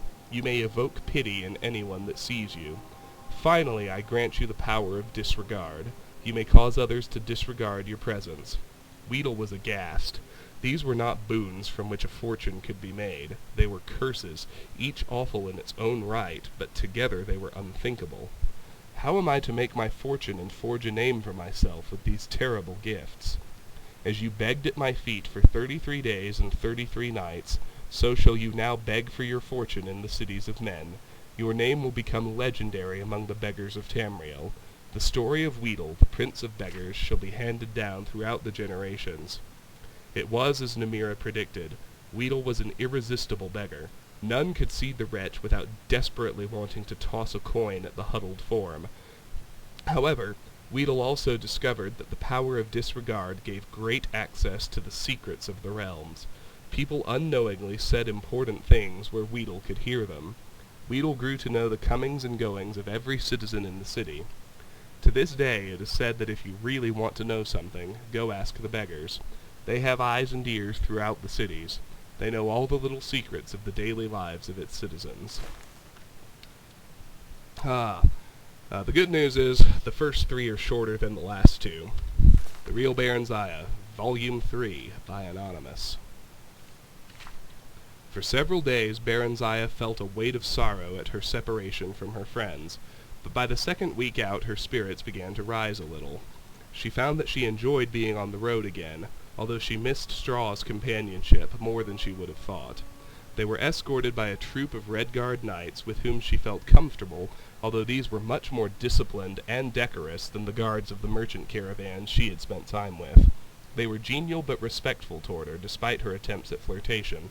Symmachus scolded her privately, saying a queen must maintain royal dignity at all times. "You mean I'm never to have any fun?" she inquired petulantly. "Aye, not with such as these. They are beneath you. Graciousness is to be desired from those in authority, milady. Familiarity is not. You will remain chaste and modest while you are at the imperial city." Barenziah made a face. "I might as well be back at Darkmoor Keep. Elves are promiscuous by nature, you know. Everyone says so." "Everyone is wrong, then. Some are, some aren't. The Emperor, and I, expect you to display both discrimination and good taste. Let me remind you, your highness, that you hold the throne of Mournhold not by right of blood, but solely at the pleasure of Tiber Septim. If he judges you unsuitable, your reign will end ere it begins. He requires intelligence, obedience, discretion, and total loyalty of all his appointees, and he favors chastity and modesty in women. I strongly suggest you model your deportment after our good Dreliane, milady." "I'd as lief be back in Darkmoor," Barenziah snapped resentfully, offended at the thought of emulating the frigid, prudish Dreliane in any way. "That is not an option, your highness. If you are of no use to Tiber Septim, he will see to it that you are of no use to his enemies either," the general said portentously. "If you would keep your head on your shoulders, take heed. Let me add that power offers pleasures other than those of carnality and cavorting with base company." He began to speak of art, literature, drama, music, and the grand balls thrown at the imperial court. Barenziah listened with growing interest, spurred on not entirely by his threats. But afterward she asked timidly if she might continue her study of magic while at the imperial city. Symmachus seemed pleased at this and promised to arrange it. Encouraged, she then said that she noted 3 of their knights' escort were women, and asked if she might train a little with them just for the sake of exercise. The general looked less delighted at this, but gave his consent, though stressing it would only be with the women. The late winter weather held fair, though slightly frosty, for the rest of their journey, so that they traveled quickly over firm roads. On the last day of their trip, spring seemed to have arrived at last, for there were hints of a thaw. The road grew muddy underfoot, and everywhere one could hear water trickling and dripping, faintly but steadily. It was a welcome sound. They came to the great bridge that crossed into the imperial city at sunset. The rosy glow turned the stark white marble edifices of the metropolis a delicate pink. It all looked very new and grand and immaculate. A broad avenue led north toward the palace. A crowd of people of all sorts and races filled the wide concourse. Lights winked out in the shops and on in the inns as dusk fell and stars came out singly, then by 2s and 3s. Even the side streets were broad and brightly illuminated. Near the palace, the towers of an immense mage's guild hall reared toward the east, while westward the stained glass windows of a huge tabernacle glittered in the dying light. Symmachus had apartments in a magnificent house 2 blocks from the palace, past the temple of the One, he identified as they passed it, an ancient Nordic cult which Tiber Septim had revived. He said that Barenziah would be expected to become a member should she prove acceptable to the emperor. The place was quite splendid, although little to Barenziah's taste. The walls and furnishings were done in utter pristine white, relieved only by touches of dull gold, and the floors in dully gleaming black marble. Barenziah's eyes ached for color and the interplay of subtle shadings. In the morning, Symmachus and Dreliane escorted her to the imperial palace. Barenziah noted that everyone they met greeted Symmachus with a deferential respect, in some cases bordering on obsequiousness. The general seemed to take it for granted. They were ushered directly into the imperial presence. Morning sun flooded a small room through a large window with tiny panes, washing over a sumptuously laden breakfast table and the single man who sat there, dark against the light. He leapt to his feet as they entered and hurried toward them. "Ah, Symmachus, our most loyal friend, we welcome your return most gladly." His hands held Symmachus's shoulders briefly, fondly, halting the deep genuflection the dark elf had been in the process of effecting. Barenziah curtsied as Tiber Septim turned to her. "Barenziah, our naughty little runaway, how do you do, child? Here, let us have a look at you. Why, Symmachus, she's charming, absolutely charming. Why have you hidden her from us all these years? Is the light too much, child? Shall we draw the hangings? Yes, of course." He waved aside Symmachus's protests and drew the curtains himself, not troubling to summon a servant. "You will pardon us for this discourtesy toward yourselves, our dear guests. We've much to think of, though that's scant excuse for hospitality's neglect. But pray join us. There's some excellent nectarines from Black Marsh." They settled themselves at the table. Barenziah was dumbfounded. Tiber Septim was nothing like the grim gray giant warrior she'd pictured. He was of average height, fully half a head shorter than tall Symmachus, although he was well knit of figure and lithe of movement. He had a winning smile, bright, indeed piercing blue eyes, and a full head of stark white hair above a lined and weathered face. He might have been any age from 40 to 60. He pressed food and drink upon them, then repeated the question the general had asked her days ago. Why had she left home? Had her guardians been unkind to her? "No, Excellency," Barenziah replied. "In truth, no, although I fancied so at times." Symmachus had fabricated a story for her, and Barenziah told it now, although with a certain misgiving. The stable boy, Straw, had convinced her that her guardians, unable to find a suitable husband for her, meant to sell her off as a concubine in Rihad, and when a red guard had indeed come, she had panicked and fled with Straw. Tiber Septim seemed fascinated and listened raptly as she provided details of her life as a merchant caravan escort. "Why, 'tis like a ballad," he said. "By the one, we'll have the court bard set it to music. What a charming boy you must have made." General Symmachus said. Barenziah stopped in some confusion, then proceeded. He said, "Well, that I no longer look much like a boy. I have grown in the past few months." She lowered her gaze in what she hoped approximated maidenly modesty. "He's a very discerning fellow, is our loyal friend Symmachus." "I know I've been a very foolish girl, Excellency. I must crave your pardon and that of my kind guardians. I realized that some time ago, but I was too ashamed to go back home. But I don't want to return to Darkmoor now. Excellency, I long for Mournhold. My soul pines for my own country. Our dear child, you shall go home, we promise you. But we pray you remain with us a little longer, that you may prepare yourself for the grave and solemn task with which we shall charge you."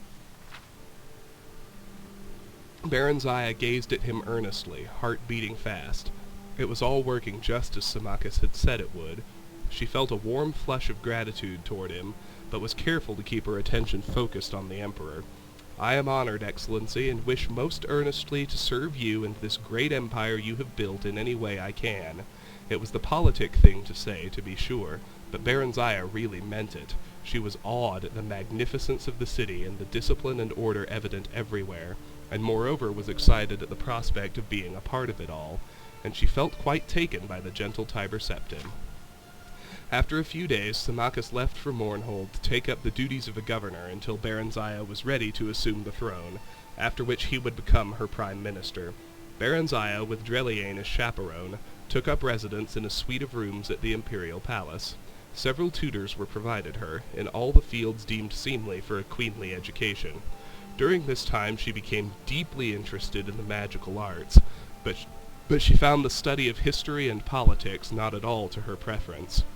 On occasion she met with Tiber Septim in the palace gardens, and he would unfailingly and politely inquire as to her progress, and chide her, although with a smile, for her disinterest at matters of state.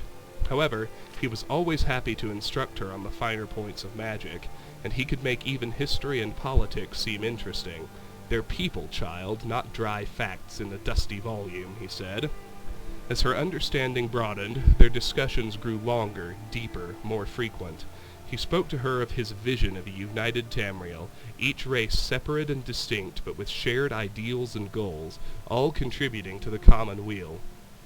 "Some things are universal, shared by all sentient folk of goodwill," he said.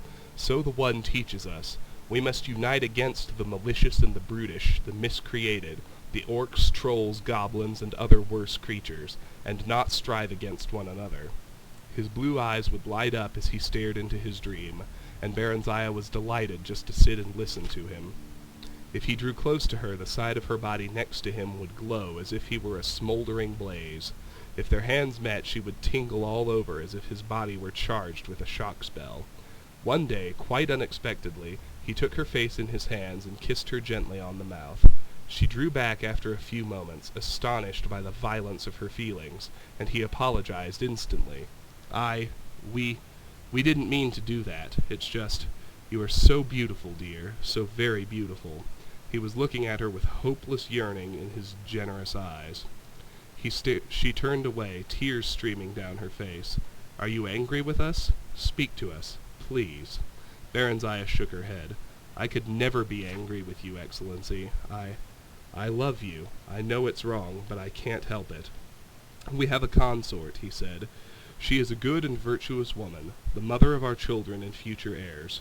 We could never put her aside, yet there is nothing between us and her, no sharing of the spirit. She would have us be other than what we are. We are the most powerful person in all of Tamriel, and Barenziah, I think I am the most lonely as well." He stood up suddenly. "Power," he said with sublime contempt. "I'd trade a goodly share of it for youth and love if the gods would only sanction it. But you are strong and vigorous and vital, more than any man I've ever known." He shook his head vehemently. "Today, perhaps. Yet I am less than I was yesterday, last year, 10 years ago. I feel the sting of my mortality, and it is painful. If I can ease your pain, let me." Barenziah moved toward him, hands outstretched. "No, I would not take your innocence from you. I'm not that innocent." "How so?" The Emperor's voice suddenly grated harshly, his brows knitted. Barenziah's mouth went dry. What had she just said? But she couldn't turn back now. He would know. "There was straw," she faltered. I was lonely too, am lonely, and not so strong as you." She cast her eyes down in abashment. I guess I'm not worthy, Excellency." No, not so, Barenziah, my Barenziah. It cannot last long. You have a duty toward Mournhold and a duty toward the Empire. I must tend toward mine as well. But while we may, shall we share what we have, what we can, and pray the One forgives us our frailty?" Tiber Septim held out his arms, and wordlessly, willingly, Barenziah stepped into his embrace. "You caper on the edge of a volcano, child," Dreliane admonished as Barenziah admired the splendid star sapphire ring her imperial lover had given her to celebrate their 1-month anniversary. "How so? We make one another happy. We harm no one. Symmachus bade me be discriminating and discreet. Who better could I choose? And we've been most discreet. He treats me like a daughter in public."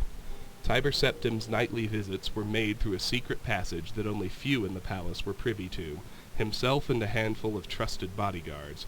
He slavers over you like a cur his supper. Have you not noticed the coolness of the Empress and her son toward you? Barenziah shrugged. Even before she and Septim had become lovers, she'd received no more from his family than bare civility. Threadbare civility. What matter? It is Tiber who holds the power. But it is his son who holds the future. Do not put his mother up to public scorn, I beg you. Can I help it if that dry stick of a woman cannot hold her husband's interests even in conversation at dinner? Have less to say in public, that is all I ask. She matters little, it is true, but her children love her, and you do not want them as enemies. Tiber Septim has not long to live. I mean, Dreliane amended quickly at Barenziah's scowl, humans are all short-lived, ephemeral, as we of the elder races say. They come and go as the seasons, but the families of the powerful ones live on for a time. You must be a friend to this family if you would see lasting profit from your relationship. Ah, but how can I make you see truly, you who are so young and human-bred as well? If you take heed, and wisely, you and Mournhold are like to live to see the fall of Septim's dynasty, if indeed he has founded one, just as you have witnessed its rise. It is the way of human history.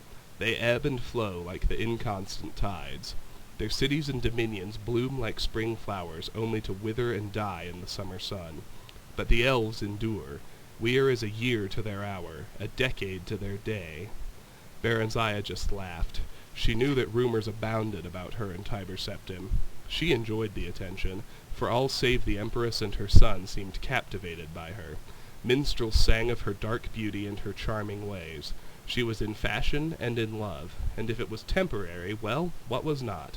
She was happy for the first time she could remember, each of her days filled with joy and pleasure, and the nights were even better. "What is wrong with me?" Barenziah lamented. "Look, not one of my skirts fit. What's become of my waistline? Am I getting fat?" Barenziah regarded her thin arms and legs and her undeniably thickened waist in the mirror with displeasure. Dreliane shrugged. "You appear to be with child, young as you are. Constant pairing with a human has brought you to early fertility. I see no choice but for you to speak with the Emperor about it. You are in his power. It would be best, I think, for you to go directly to Mournhold if he would agree to it, and bear the child there." Alone? Barenziah placed her hands on her swollen belly, tears forming in her eyes. Everything in her yearned to share the fruit of her love with her lover. "He'll never agree to that. He won't be parted from me now. You'll see." Dreliane shook her head. Although she said no more, a look of sympathy and sorrow had replaced her usual cool scorn. That night Barenziah told Tiber Septim when he came to her for their usual assignation. "With child?" He looked shocked. No, stunned. "You're sure of it? But I was told elves do not bear at so young an age." Barenziah forced a smile. "How can I be sure? I've never—" "I shall have my healer fetched." The healer, a high elf of middle years, confirmed that Barenziah was indeed pregnant, and that such a thing had never before been known to happen. It was a testimony to his excellency's potency, the healer said in sycophantic tones. Tiber Septim roared at him. "This must not be," he said. "Undo it. We command you." "Sire," the healer gaped at him. "I cannot. I may not." "Of course you can, you incompetent dullard," the Emperor snapped. "It is our express wish that you do so." Barenziah, till then silent and wide-eyed with terror, suddenly sat up in bed. "No!" she screamed. "No! What are you saying?" "Child." Tiber Septim sat down beside her, his face wearing one of his winning smiles. "I'm so sorry, truly, but this cannot be. Your issue would be a threat to my son and his sons. I shall no more put it plainly than that." "The child I bear is yours," she wailed. "No. It is now but a possibility, a might be, not yet gifted with a soul or quickened into life. I will not have it so. I forbid it." He gave the healer another hard stare, and the elf began to tremble. "Sire, it is her child. Children are few among the elves. No elven woman conceives more than 4 times, and that is very rare. 2 is the usual number. Some bear none even, and some only 1. If I take this one from her, sire, she may not conceive again. You promised us she would not bear to us. We've little faith in your prognostications." Barenziah scrambled naked from the bed and ran for the door, not knowing where she was going, only that she could not stay. She never reached it. Darkness overtook her.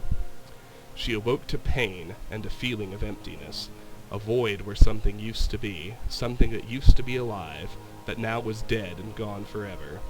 Dreliane was there to soothe the pain and clean up the blood that still pooled at times between her legs, but there was nothing to fill the emptiness. There was nothing to take the place of the void. The Emperor sent magnificent gifts and vast arrangements of flowers, and came on short visits, always well attended. Barenziah received these visits with pleasure at first. But Tiber Septim came no more at night, and after some time, nor did she wish him to. Some weeks passed, and when she was completely physically recovered, Dreliane informed her that Symmachus had written to request she come to Mournhold earlier than planned. It was announced that she would leave forthwith. She was given a grand retinue, an extensive trousseau befitting a queen, and an elaborate and impressive ceremonial departure from the gates of the imperial city. Some people were sorry to see her leave, and expressed their sadness in tears and expostulations, but some others were not, and did not. Okay, now we've got Thief of Virtue. Let me tell the tale of the Thief of Virtue. In the land of Hammerfell, in the city of Such, there lived a baron who was quite wealthy. He was a noted collector of rare coins. The Baroness Veronique found the whole thing quite tedious. However, she did appreciate the lifestyle that the baron's wealth provided. Ravius Tyrannus was a noted thief. He claimed to be a master thief in the mythical guild of thieves. However, that was most likely just braggadocio. The only known thieves' guild was wiped out over 450 years ago. Ravius decided that the Baron should share his wealth. Specifically, he should share it with Ravius. The wily thief crept into the Baron's castle one night, intending to do just that.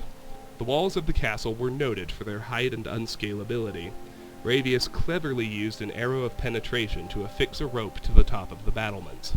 Once on the battlements, he had to evade the Baron's guards. By hiding in the shadows of the crenellations, he was able to work his way to the keep undetected. Entering the keep was child's play for a thief of his caliber. However, a cunning lock with no less than 13 pins protected the private quarters of the Baron. Ravius broke only 9 lockpicks to open it. Using only a fork, a bit of string, and a wineskin, he disabled the 7 traps guarding the Baron's coin collection. Truly, Ravius was a master among thieves. With the coins safely in his grasp, Ravius began his escape only to find the way blocked. The Baron had found the opened door, and was raising the guard to scour the castle. Ravius fled deeper into the castle, 1 step ahead of the questing guards. His only way out led through the boudoir of Baroness Veronique. He entered to find the lady preparing for bed. Now it should be said at this point that Ravius was noted for his handsome looks, while the Baroness was noted for her plainness. Both of these facts were immediately recognized by each of the pair. "Doest thou come to plunder my virtue?" asked the lady, all a-tremble.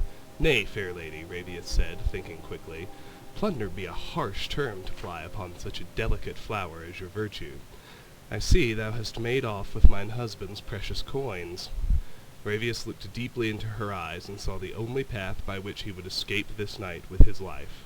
It would require a double sacrifice. "Though these coins are of rarest value, I have now found a treasure that is beyond all value," Ravius said smoothly. "Tell me, O beauteous one, why dost thou, husband, set 7 deadly traps around these tawdry coins, but only a simple lock upon the door of his virtuous wife?" "Ignace protects those things that are dearest to him," Veronique replied with ire. "I would give all the gold in my possession to spend but a moment basking in your radiance." With that, Ravius set down the coins he had worked so hard to steal. The Baroness swooned into his arms. When the captain of the guard asked to search her quarters, she hid Ravius most skillfully. She turned over the coins, claiming the thief dropped them when he fled out the window. With that sacrifice made, Ravius steeled himself for the second. He robbed the Lady Veronique of her virtue that night. He robbed her of it several times, lasting well into the wee hours of the morning. Exhausted yet sated, he stole away in the pre-dawn hours. And The Real Barenziah, Volume 2, by Anonymous. Barenziah and Straw settled into Riften for the winter, taking a cheap room in the slummier section of town. Barenziah wanted to join the Thieves Guild, knowing there would be trouble if she were caught freelancing. One day in a bar room she caught the eye of a known member of the guild, a bold young Khajiit named Theris. She offered to bed him if he would sponsor her membership. He looked her over, grinning, and agreed, but said she'd still have to pass an initiation. "What sort of initiation?" "Ah," Theris said, "pay up first, sweetness." This passage has been censored by order of the temple. Straw was going to kill her, and maybe Theris too. What in Tamriel had possessed her to do such a thing? She cast an apprehensive look around the room, but the other patrons had lost interest and gone back to their own business. She did not recognize any of them. This wasn't the inn where she and Straw were staying. With luck it'd be a while, or never, before Straw found out. Theris was by far the most exciting and attractive man she had yet met. He not only told her about the skills she needed to become a member of the Thieves Guild, but also trained her in them himself, or else introduced her to people who could. Among these was a woman who knew something about magic. Katisha was a plump and matronly Nord. She was married to a smith, had 2 teenage children, and was perfectly ordinary and respectable, except that she was very fond of cats, and by logical inference their humanoid counterparts, the Khajiit, had a talent for certain kinds of magic, and cultivated rather odd friends. She taught Barenziah an invisibility spell, and schooled her in other forms of stealth and disguise. Katisha mingled magical and non-magical talents freely, using one set to enhance the other. She was not a member of the Thieves Guild, but was fond of Theris in a motherly sort of way. Barenziah warmed to her as she never had toward any woman, and over the next few weeks she told Katisha all about herself. She brought Straw there too sometimes. Straw approved of Katisha, but not of Theris. Theris found Straw interesting and suggested to Barenziah that they arrange what he called a threesome. Absolutely not, Barenziah said firmly, grateful that Theris had broached the subject in private for once. He wouldn't like it. I wouldn't like it. Theris smiled his charming, triangular feline smile and sprawled lazily on his chair, stretching his limbs and curling his tail. You might be surprised, both of you. Pairing is so boring. Barenziah answered him with a glare. Or maybe you wouldn't like it with that country bumpkin of yours, sweetness. Would you mind if I brought along another friend? Yes, I would. If you're bored with me, you and your friend can find someone else. She was a member of the Thieves Guild now. She had passed their initiation. She found Theris useful, but not essential. Maybe she was a bit bored with him, too. She talked to Katisha about her problems with men, or what she thought of as her problems with men. Katisha shook her head and told her she was looking for love, not sex, that she'd know the right man when she found him, that neither Straw nor Theris was the right one for her. Barenziah cocked her head to one side quizzically. They say dark elven women are something. Prostitutes, she said, although she was dubious. You mean promiscuous. Although some do become prostitutes, I suppose, Katisha said as an afterthought. Elves are promiscuous when they're young, but you'll outgrow it. Perhaps you're beginning to already, she added hopefully. She liked Barenziah, had grown to be quite fond of her. You ought to meet some nice elven boys, though. If you go on keeping company with Khajiits and humans and what have you, you'll find yourself pregnant in next to no time. Barenziah smiled involuntarily at the thought. I'd like that, I think. But it would be inconvenient, wouldn't it? Babies are a lot of trouble, and I don't even have my own house yet. How old are you, Barry? 17? Well, you've a year or two yet before you're fertile, unless you're very unlucky. Elves don't have children readily with other elves after that, even, so you'll be all right if you stick with them. Barenziah remembered something else. Straw wants to buy a farm and marry me. Is that what you want? No, not yet. Maybe someday. Yes, someday. But not if I can't be queen, and not just any queen, the Queen of Mournhold. She said this determinedly, almost stubbornly, as if to drown out any doubt. Katisha chose to ignore this last comment. She was amused at the girl's hyperactive imagination, took it as a sign of a well-functioning mind. I think Straw will be a very old man before someday comes, Barry. Elves live for a very long time. Katisha's face briefly wore the envious, wistful look humans got when contemplating the 1,000-year lifespan elves had been granted by the gods. True, few ever actually lived that long, as disease and violence took their respective tolls. But they could, and one or two of them actually did. I like old men, too, Barry said. Katisha laughed. Barenziah fidgeted impatiently while Theris sorted through the papers on the desk. He was being meticulous and methodical, carefully replacing everything just as he'd found it. They'd broken into a nobleman's household, leaving Straw to hover outside as lookout. Theris had said it was a simple job, but very hush-hush. He hadn't even wanted to bring any other guild members along. He said he knew he could trust Barry and Straw, but no one else. Tell me what you're looking for, and I'll find it, Barry whispered urgently. Theris's night sight wasn't as good as hers, and he didn't want her to magic up even a small orb of light. She had never been in such a luxurious place, not even the Darkmoor castle of Count Sven and Lady Inga where she had spent her childhood compared to it. She'd gazed around in wonder as they made their way through the ornately decorated and hugely echoing downstairs rooms. But Theris didn't seem interested in anything but the desk and the small book-lined study on the upper floor. "Sst!" he hissed angrily. "Someone's coming," Barry said, a moment before the door opened and two dark figures stepped into the room. Theris gave her a violent shove toward them and sprang to the window. Barenziah's muscles went rigid. She couldn't move or even speak. She watched helplessly as one of the figures, the smaller one, leaped after Theris. There were two quick, silent stabs of blue light, then Theris folded over into a still heap. Outside the study, the house had come alive with hastening footsteps and voices calling out in alarm, and the clank of armor hurriedly put on. The bigger man, a dark elf by the looks of him, half-lifted, half-dragged Theris to the door and thrust him into the waiting arms of another elf.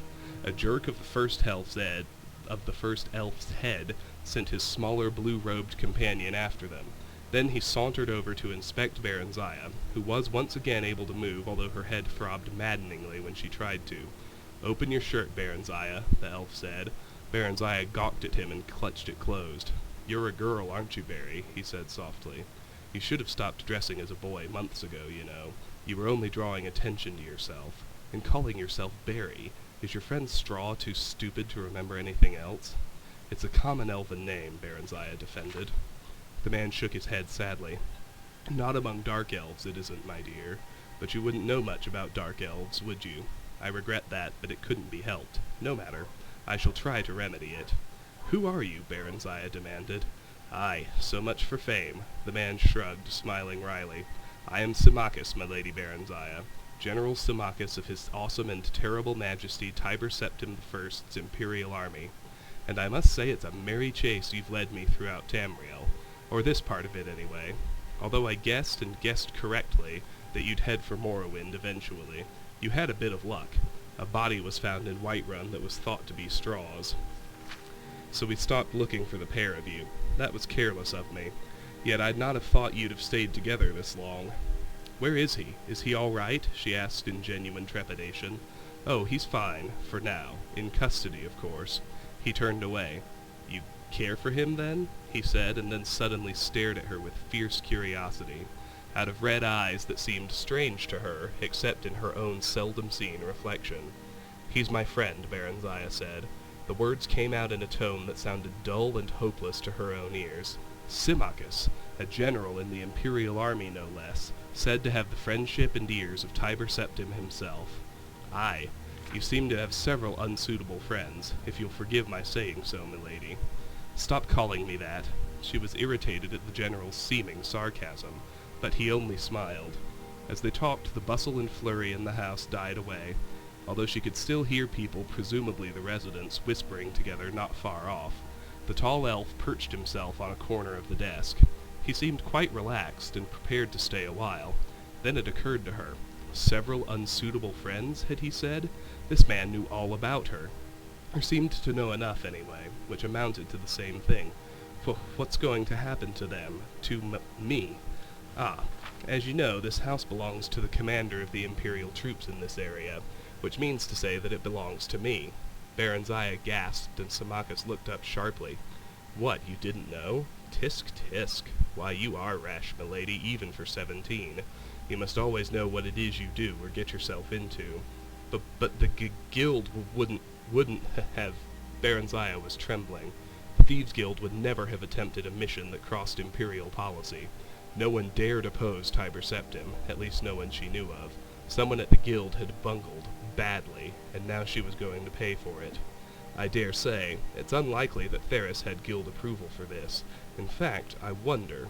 Symmachus examined the desk carefully, pulling out drawers. He selected one, placed it on top of the desk, and removed a false bottom. There was a folded sheet of parchment inside. It seemed to be a map of some sort. Barenziah edged closer. Symmachus held it away from her, laughing. Rash indeed. He glanced it over, then folded and replaced it. "You advised me a moment ago to seek after knowledge." So I did. Suddenly he seemed to be in high good humor. "We must be going, my dear lady." He shepherded her to the door, down the stairs, and out into the night air. No one was about. Barenziah's eyes darted toward the shadows. She wondered if she could outrun him, or elude him somehow. "You're not thinking of attempting to escape, are you?" "Aye. Don't you want to hear first what my plans for you are?" She thought that he sounded a bit hurt. "Now that you mention it, yes. Perhaps you'd rather hear about your friends first." "No." He looked gratified at this. It was evidently the answer he wanted, thought Barenziah, but it was also the truth. While she was concerned for her friends, especially Straw, she was far more concerned for herself. "You will take your place as the rightful Queen of Mournhold." Symmachus explained that this had been his and Tiber Septim's plan for her all along, that Mournhold, which had been under military rule for the dozen or so years since she had been away, was gradually to be returned to civilian government, under the Empire's guidance, of course, and as part of the imperial province of Morrowind. "But why was I sent to Darkmoor?" Barenziah asked, hardly believing anything she had just been told. "For safekeeping, naturally. Why did you run away?" Barenziah shrugged. "I saw no reason to stay. I should have been told." "You would have been by now. I had in fact sent for you to be removed to the imperial city to spend some time as part of the Emperor's household. But of course you had, shall we say, absconded by then. As for your destiny, it should be and should have been quite obvious to you. Tiber Septim does not keep those he has no use for, and what else could you be that would be of use to him? I know nothing of him, nor, for that matter, of you. Then know this, Tiber Septim rewards friends and foes alike according to their deserts. Barenziah chewed on that for a few moments. Straw has deserved well of me and has never done anyone any harm. He is not a member of the Thieves Guild. He came along to protect me. He earns our keep by running errands, and he...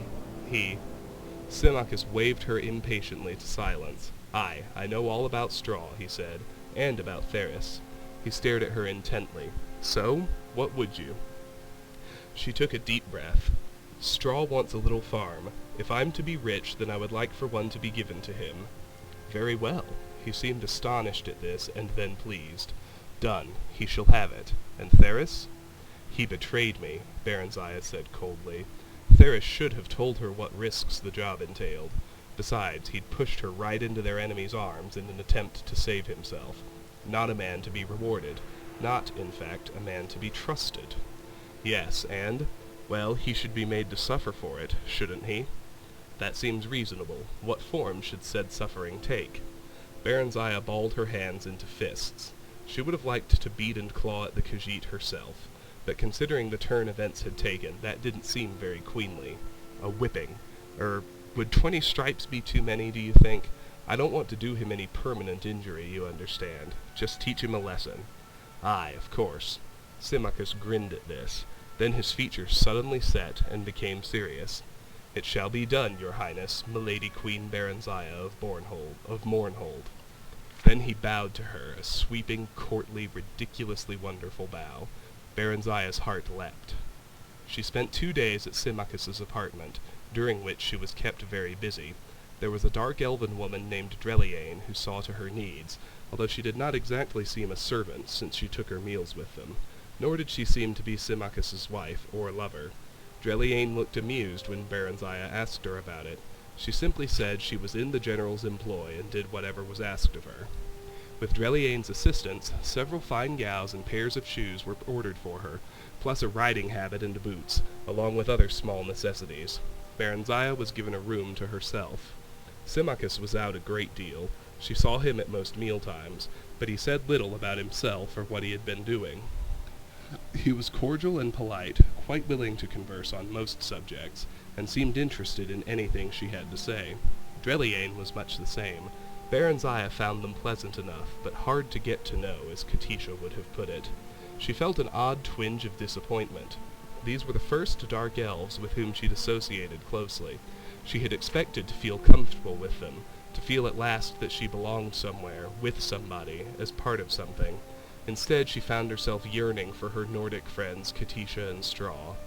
When Symmachus told her they were to set out for the imperial city on the morrow, she asked if she could say goodbye to them. Katisha? He asked. Aye. But then, I suppose I owe her something. She it was who led me to you by telling me of a lonely dark elven girl named Barry who needed elven friends, and who sometimes dressed as a boy. She has no association with the Thieves Guild, apparently, and no one associated with the Thieves Guild seems to know your true identity, save Theris. That is well. I prefer that your former guild membership not be made public knowledge. Please speak of it to no one, your highness. Such a past does not become an imperial queen. No one knows but Straw and Theris, and they won't tell anyone. No. He smiled a curious little smile. No, they won't. He didn't know that Katisha knew then, but still there was something about the way he said it. Straw came to their apartment on the morning of their departure. They were left alone in the salon, although Barenziah knew that other elves were within earshot. He looked drawn and pale. They hugged one another silently for a few minutes. Straw's shoulders were shaking, and tears were rolling down his cheeks, but he said nothing. Barenziah tried a smile. So we both get what we want, eh? I'm to be Queen of Mournhold, and you'll be lord of your own farmstead. She took his hand, smiled at him warmly, genuinely. I'll write you, Straw, I promise. You must find a scribe so you can write me too. Straw shook his head sadly. When Barenziah persisted, he opened his mouth and pointed at it, making inarticulate noises. Then she realized what it was. His tongue was gone, had been cut off. Barenziah collapsed onto a chair and wept noisily. But why? She demanded of Symmachus, when Straw had been ushered away. Why? Symmachus shrugged. He knows too much. He could be dangerous. At least he's alive, and he won't need his tongue to raise pigs or whatever. I hate you, Barenziah screamed at him, then abruptly doubled over and vomited on the floor. She continued to revile him between intermittent bouts of nausea. He listened stolidly for some time while Dreliane cleaned up after her. Finally, he told her to cease or he would gag her for her journey to the Emperor. They stopped at Katisha's house on their way out of the city. Symmachus and Dreliane didn't dismount. All seemed normal, but Barenziah was frightened as she knocked on the door. Katisha answered the knock. Barenziah thanked the gods silently that at least she was all right, but she'd also obviously been weeping. In any case, she embraced Barenziah warmly. "Why are you crying?" Barenziah asked. "For Theris, of course. You haven't heard?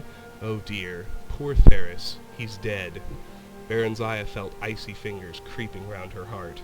He was caught stealing from the commandant's house. Poor fellow, but that was so foolish of him. Oh, Barry, he was drawn and quartered this very dawn by the commandant's order. She started to sob. I went. He asked for me. It was terrible. He suffered so before he died. I'll never forget it. I looked for you in Straw, but no one knew where you'd both gone to. She glanced behind Barenziah. That's the commandant, isn't it? Symmachus. Then Katisha did a strange thing. She stopped crying and grinned. You know, the moment I saw him, I thought, this is the one for Barenziah. Katisha took a fold of her apron and wiped it across her eyes. I told him about you, you know. Yes, Barenziah said. I know. She took Katisha's hands in each of hers and looked at her earnestly. Katisha, I love you. I'm going to miss you. But please don't ever tell anyone else anything about me. Ever. Swear you won't. Especially not to Symmachus. And look after Straw for me. Promise me that. Katisha promised, puzzled though willing. Barry, it wasn't somehow because of me that Theris was caught, was it? I never said anything about Theris to him. She glanced over at the general. Barenziah assured her that it wasn't, that an informant had told the Imperial Guard of Theris's plans, which was probably a lie, but she could see that Katisha plainly needed some kind of comfort. Oh, I'm glad of that if I can be glad of anything just now. I'd hate to think, but how could I have known? She leaned over and whispered in Barenziah's ear. Symmachus is very handsome, don't you think? And so charming. I wouldn't know about that, Barenziah said dryly. I haven't really thought about it. There have been other things to think about. She explained hurriedly about being Queen of Mournhold and going to live in the Imperial City for a while. He was looking for me, that's all, on orders from the Emperor. I was the object of a quest, nothing more than some sort of a goal. I don't think he thinks of me as a woman at all. He said I didn't look like a boy, though, she added in the face of Katisha's incredulity. Katisha knew that Barenziah evaluated every male she met in terms of sexual desirability and availability. I suppose it's the shock of finding out that I really am a queen, she added, and Katisha agreed that yes, that's true. That must have been something of a shock, although one there was no likelihood of her experiencing firsthand. She smiled. Barenziah smiled with her. Then they hugged again, tearfully, for the last time. She never saw Katisha again, or Straw. The royal party left Riften by the great southern gate. Once through, Symmachus tapped her shoulder and pointed back at the portals. I thought you might want to say goodbye to Theris too, your highness, he said. Barenziah stared briefly but steadily at the head impaled on a spike above the gate. The birds had been at it, but the face was still recognizable. I don't think he'll hear me, although I'm quite sure he'll be pleased to know I'm fine, she said, seeming to sound light. Let's be on our way, General, shall we? Symmachus was clearly disappointed by her lack of reaction. Aye, you heard of this from your friend Katisha, I suppose. You suppose correctly. She attended the execution, Barenziah said casually. If he didn't know already, he'd find out soon enough, she was sure of that. Did she know Theris belonged to the guild? She shrugged. Everyone knew that. It's only lower-ranking members like me who are supposed to keep their membership secret. The ones higher up are well known. She turned to smile archly at him. "But you must know all that, shouldn't you, General?" she said sweetly. He seemed unaffected by this. "So you told her who you were and whence you came, but not about the guild." "The guild membership was not my secret to tell. The other was. There's a difference. Besides, Katisha is a very honest woman. Had I told her, it would have lessened me in her eyes. She was always after Theris to take up a more honest line of work. I value her good opinion. She afforded him a glacial stare. Not that it's any concern of yours. But do you know what else she thought? She also thought I'd be happier if I settled down with just one man.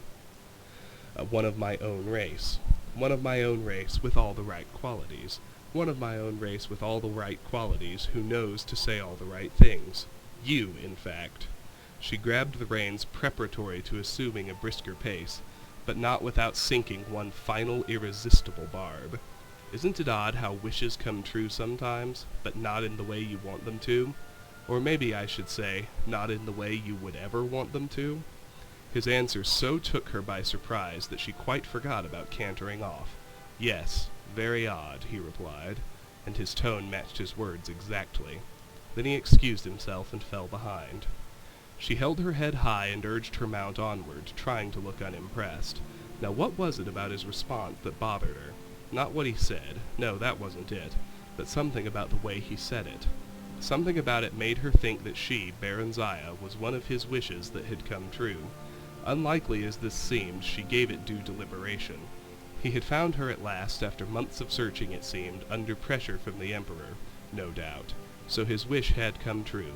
Yes, that must be it. But in a way, apparently, not altogether to his liking. And the bottom shelf is clear. Rising Threat, Volume 1, by Lathanil of Sunhold. The following is the account of Lathanil of Sunhold, an Altmer refugee from Somerset Isle, who came to Cyrodiil in the early years of the Fourth Era. According to Lathanil, he did not flee the aftermath of the Oblivion Crisis in Somerset. Rather, he fled the darkening shadow of the Thalmor upon my beloved homeland. Lathanil had a very intense presence, to put it politely, and some of his accusations of Thalmor involvement border on madness. This may be why his fervent warnings and outspoken criticisms of the Thalmor and the Aldmeri Dominion went unheeded, but history has at least partially vindicated Lathanil's claims. Praxis Erratuim, Imperial Historian. I was barely more than a child when the great anguish fell upon us. The very air was torn asunder, leaving gaping, infected wounds that spewed Daedra from the bowels of oblivion. Many flocked to the shores, seeking escape from Dagon's murderous host, but the seas betrayed our people, raising up to smash our ships and our ports, leaving us to fates so vile and wicked that death would seem a mercy. The Crystal Tower stood as our last bastion of hope, in both the literal and figurative sense. Refugees filled the Crystal Tower until it could hold no more.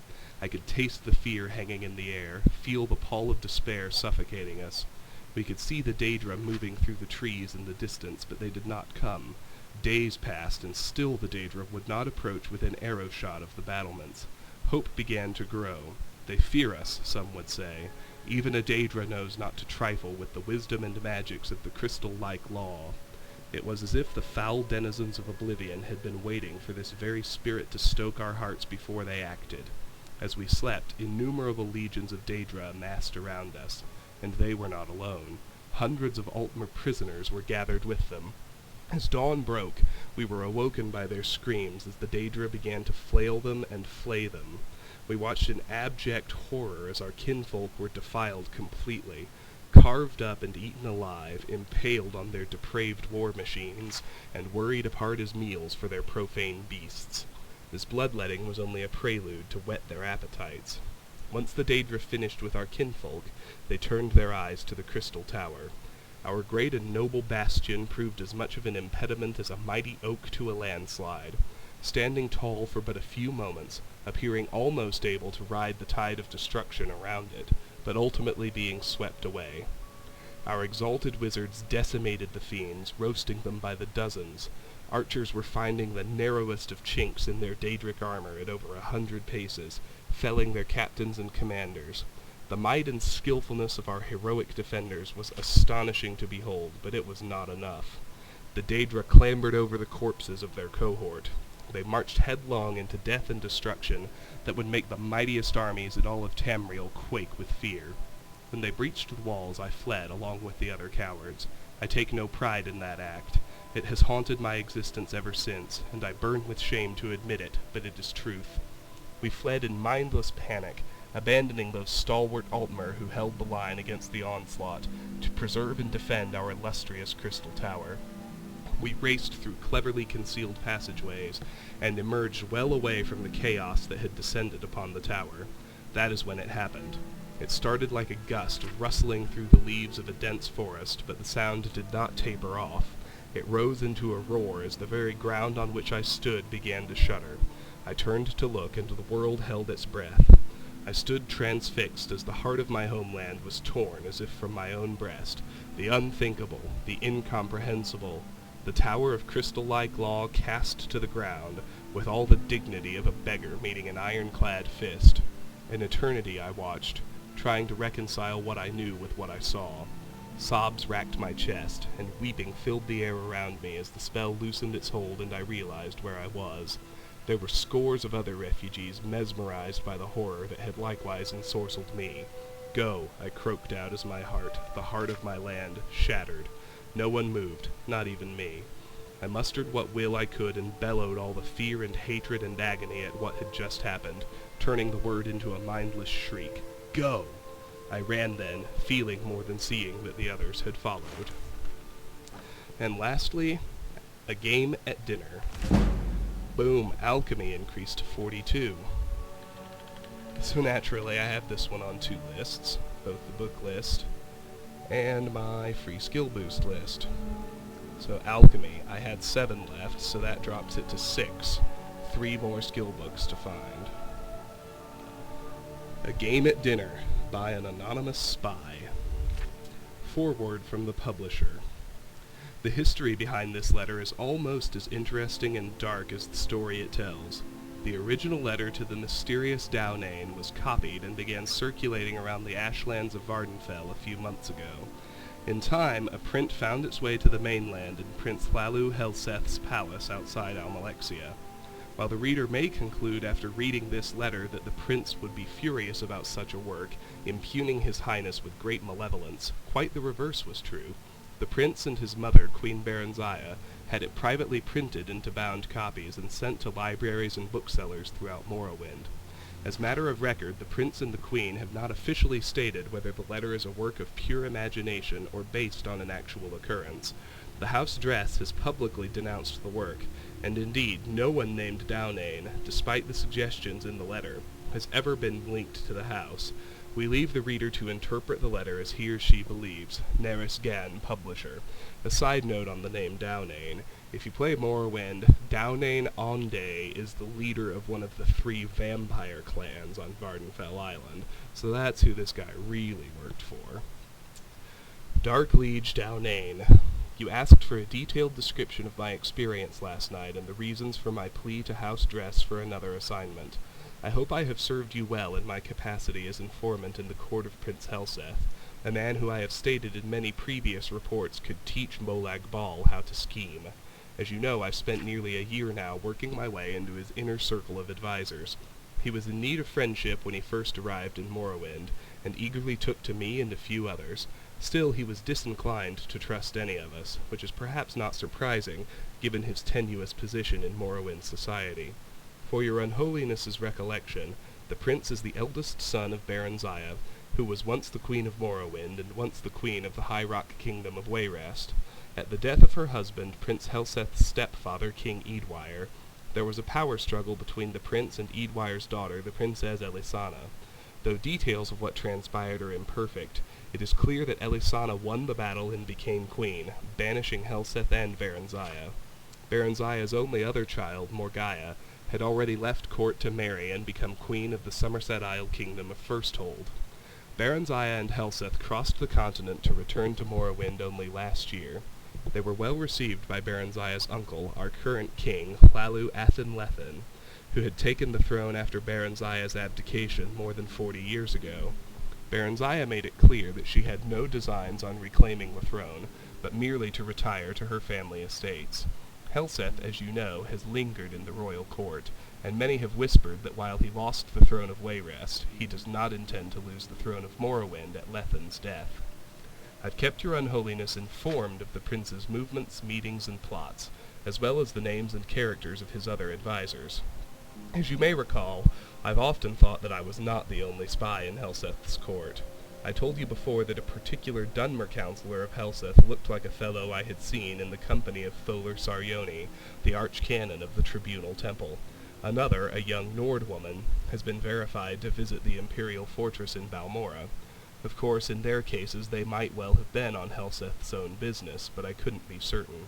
I had begun to think myself paranoid as the prince himself when I found myself doubting the sincere loyalty of the prince's chamberlain, Burgess, a Breton who had been in his employ since his days in the court of Wayrest.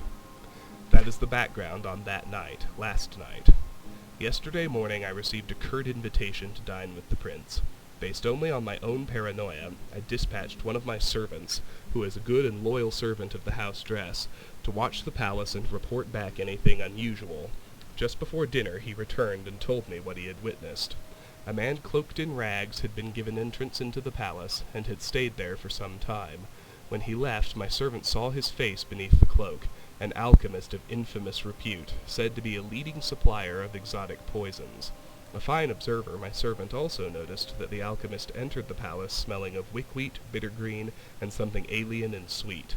When he left, he was odorless. He had come to the same conclusion as I did. The prince had procured ingredients to prepare a poison.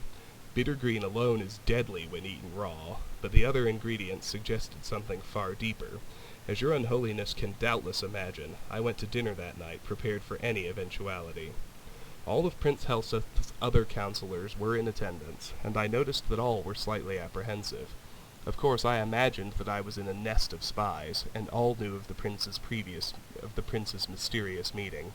It is just as likely that some knew of the alchemist's visit, while others were simply concerned by the nature of the prince's invitation, and still others merely unconsciously adopted the tense disposition of their fellow better-informed counselors. The prince, however, was in fine mettle, and soon had everyone relaxed and at ease. At 9 we were all ushered into his dining hall, where the feast had been laid out. And what a feast! Honeyed gore apples, fragrant stews, roasts in various blood sauces, and every variety of fish and fowl, expertly and ostentatiously prepared. Crystal and gold flagons of wine, Flynn, Shine, and Mazda were at our seats to be savored as appropriate with each course.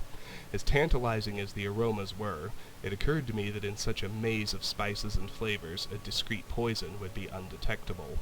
Throughout the meal I maintained the illusion of eating the food and drinking the liquor, but I was surreptitious and swallowed nothing.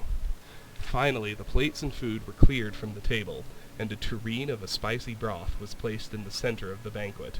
The servant who brought it then retired, closing the banquet hall door behind him. "It smells divine, my prince," said the Marchioness Colgar, the Nord woman, "but I cannot eat another thing." "Your Highness," I added, feigning a tone of friendliness and slight intoxication, "you know that everyone at this table would gladly die to put you on the throne of Morrowind, but is it really necessary that we gorge ourselves to death?" The others at the table agreed with appreciative groans. Prince Helseth smiled. "I swear by Vernima the Gifter, my dark liege, even you have never seen a smile such as this one." Ironic words. You see, an alchemist visited me today, as some of you already doubtless know. He showed me how to make a marvelous poison and its antidote, a most potent potion, excellent for my purposes. No restoration spell will aid you once you've ingested it. Only the antidote in the tureen will save you from certain death, and what a death from what I've heard. I am eager to see if the effects are all that the alchemist promised. It should be horribly painful for the afflicted, but quite entertaining. No one said a word. I could feel my heart beating hard in my chest.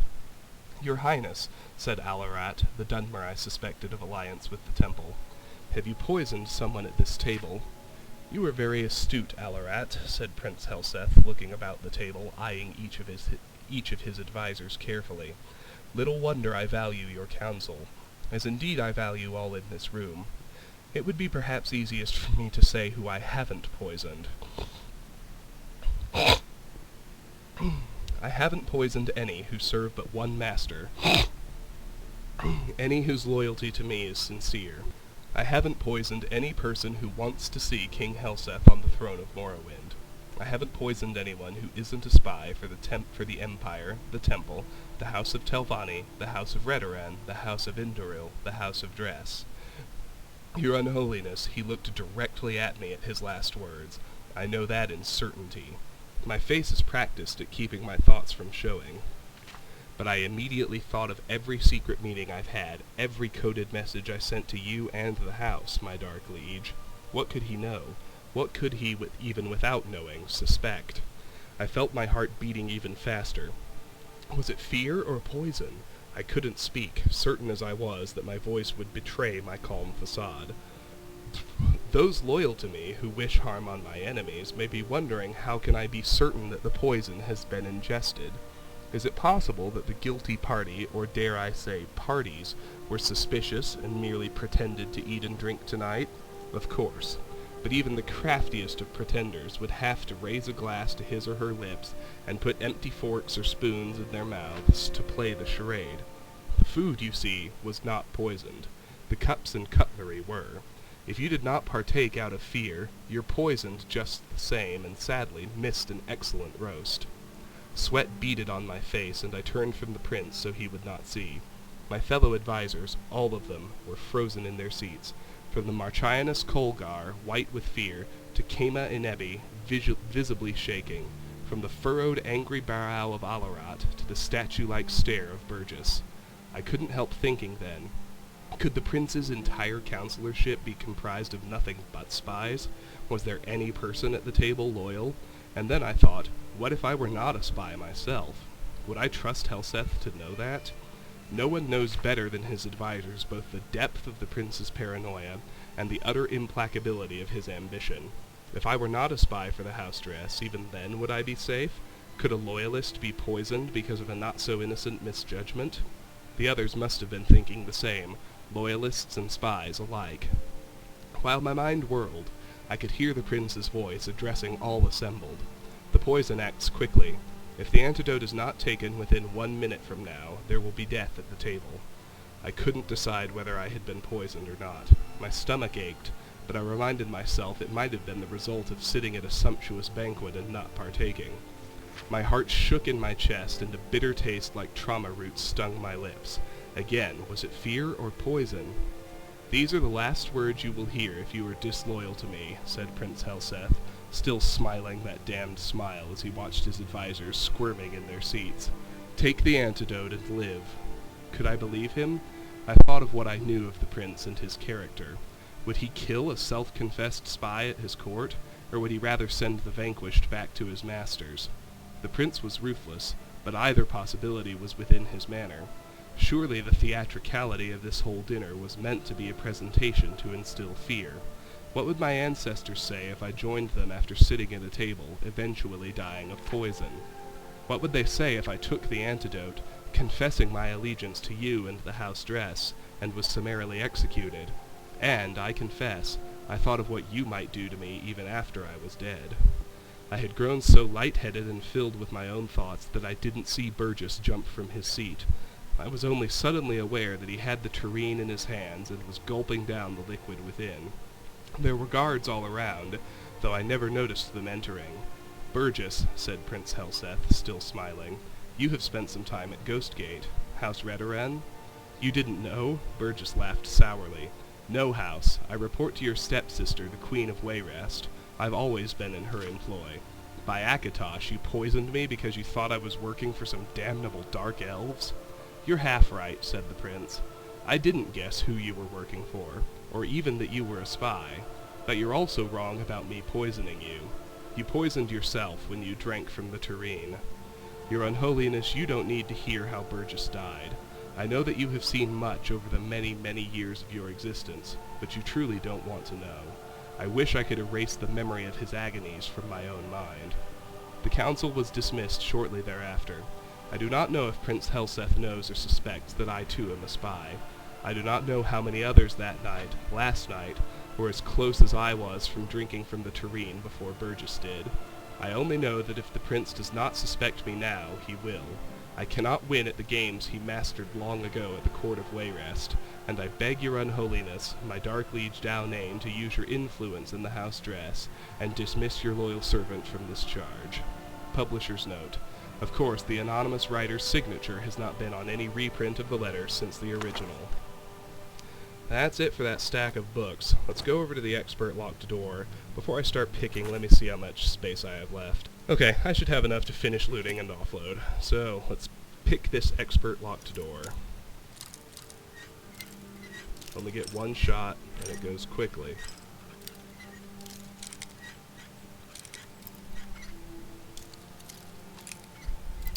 Damn. I really thought I was going to get it there.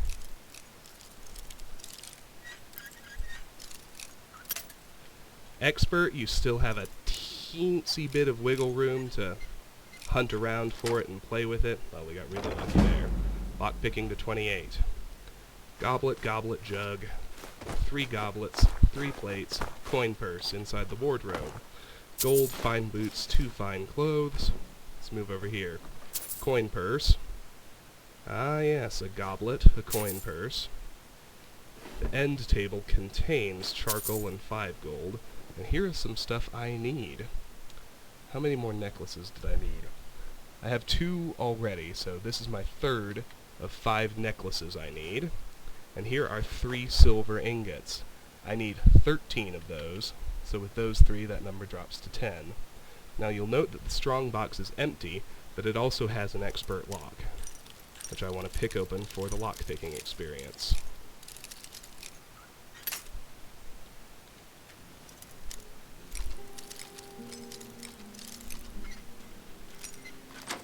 Good. Lockpicking increased to 29, and we are done, for now, with Honningbrew Meadery. We'll be back sometime later as part of the Thieves Guild. You need something to do, or you just enjoy slowing down the hard work? But let's just quickly offload whatever we can. We'll start here with Sabjorn. Sell a bunch of his own food back to him.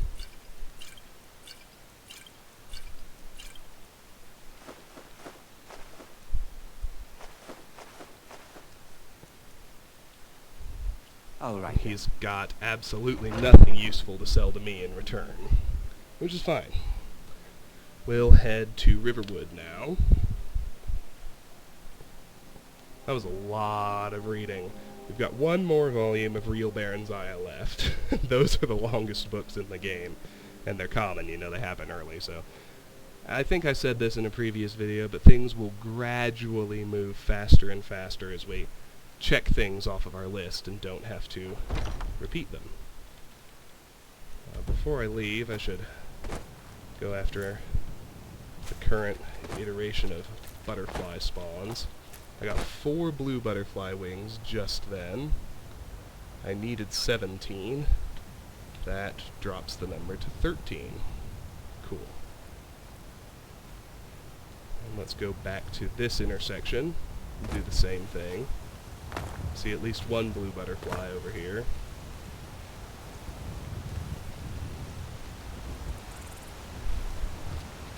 Need 11 wings. That was a normal one. Alright, so now I need 11 more blue butterfly wings. And that's it. Pretty cool. Now, back to Riverwood. Start with Orgnar, then go to Alvor, then go to Lucan, then go to Anissa's cabin, drop stuff off, then head back to Honningbrew Meadery, where we will proceed toward our next target. Actually, I guess I can do Alvor first, since he's right out here and all. Take what you need, my friend. The finest weapons and armor. No weapons or armor. All right. No surprise there. Nothing to sell to Alvor after all.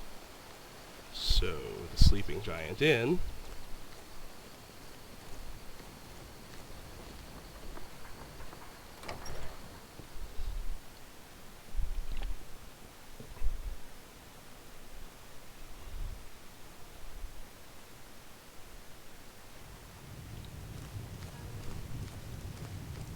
Here's Orgnar. We drink for the thirsty, food for the hungry. And I've got a boatload of sellable mead. Sometimes when you take things in stacks out of barrels, even if you're stealing, for some reason I haven't figured out, certain individual members of your stack won't have the stolen flag. Here we go. Well, 3 more blister warts. I only need 3 more after buying these. Awesome.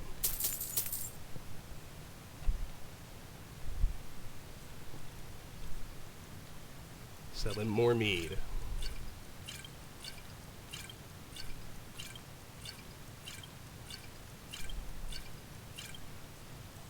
And more tomatoes. Alright, what else has he got? I think I already have the frost salts that I needed. Yeah, I found those somewhere, didn't I? Well, none of the rest of this is on my list, so I can just grab it all for use in potions. Nothing wrong with that.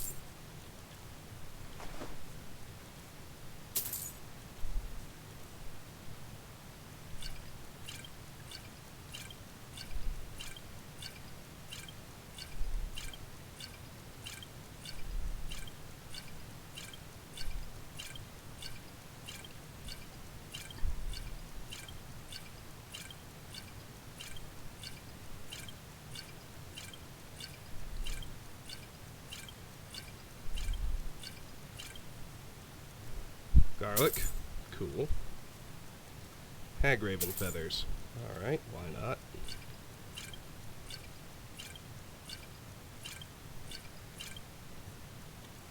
Histcarp. Whatever, let's do it. Alright, good. Alright then. Sold all that off, so let me make sure I don't have anything I need to sell to Lucan. Did you really see a dragon? Oh, progress. It feels good. Feels good. There's so much stuff you need. It Don't means so even- much to us to have the claw Take back a where look. it belongs. You know, we're crossing things off that list at a pretty steady clip, so I don't really have anything to complain about. Yeah, there are a few Till things next that, time. strangely enough, didn't get stolen flags. Well, that's it, so Denise's cabin now. Start with anything else that I would just sell. Is, by virtue of the fact that they wouldn't buy it, tagged with a stolen flag.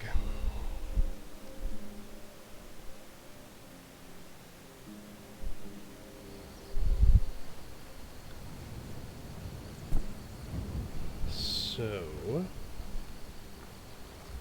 offload any of that into here. It includes 1 iron dagger, a bunch of clothes, although I need to hold that necklace, all this food, save 1 Honningbrew mead, all these books, there's nothing in there I need to hold on to, and all of this clutter.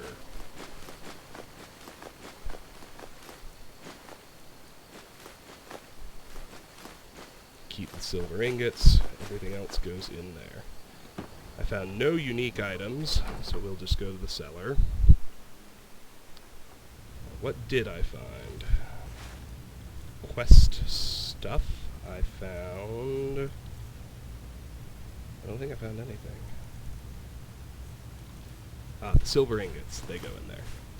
For the gear checklist, I got a few things. Silver necklace, 3 blister wart, 18 blue butterfly wing. Everything else is just plain ingredients. Let me make sure I've got frost salts in here. Yes, I do. 101, is that right? Am I carrying anything I'm not accounting for? I don't think so. Nope, looks like we're good. So we'll fast travel back to the meadery,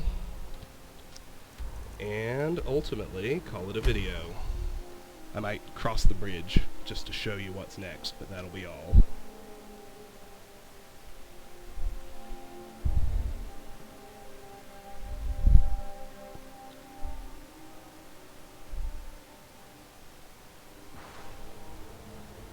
here we are back at the meadery. I thought there'd be a new set of butterflies, but there isn't. Well, that's okay.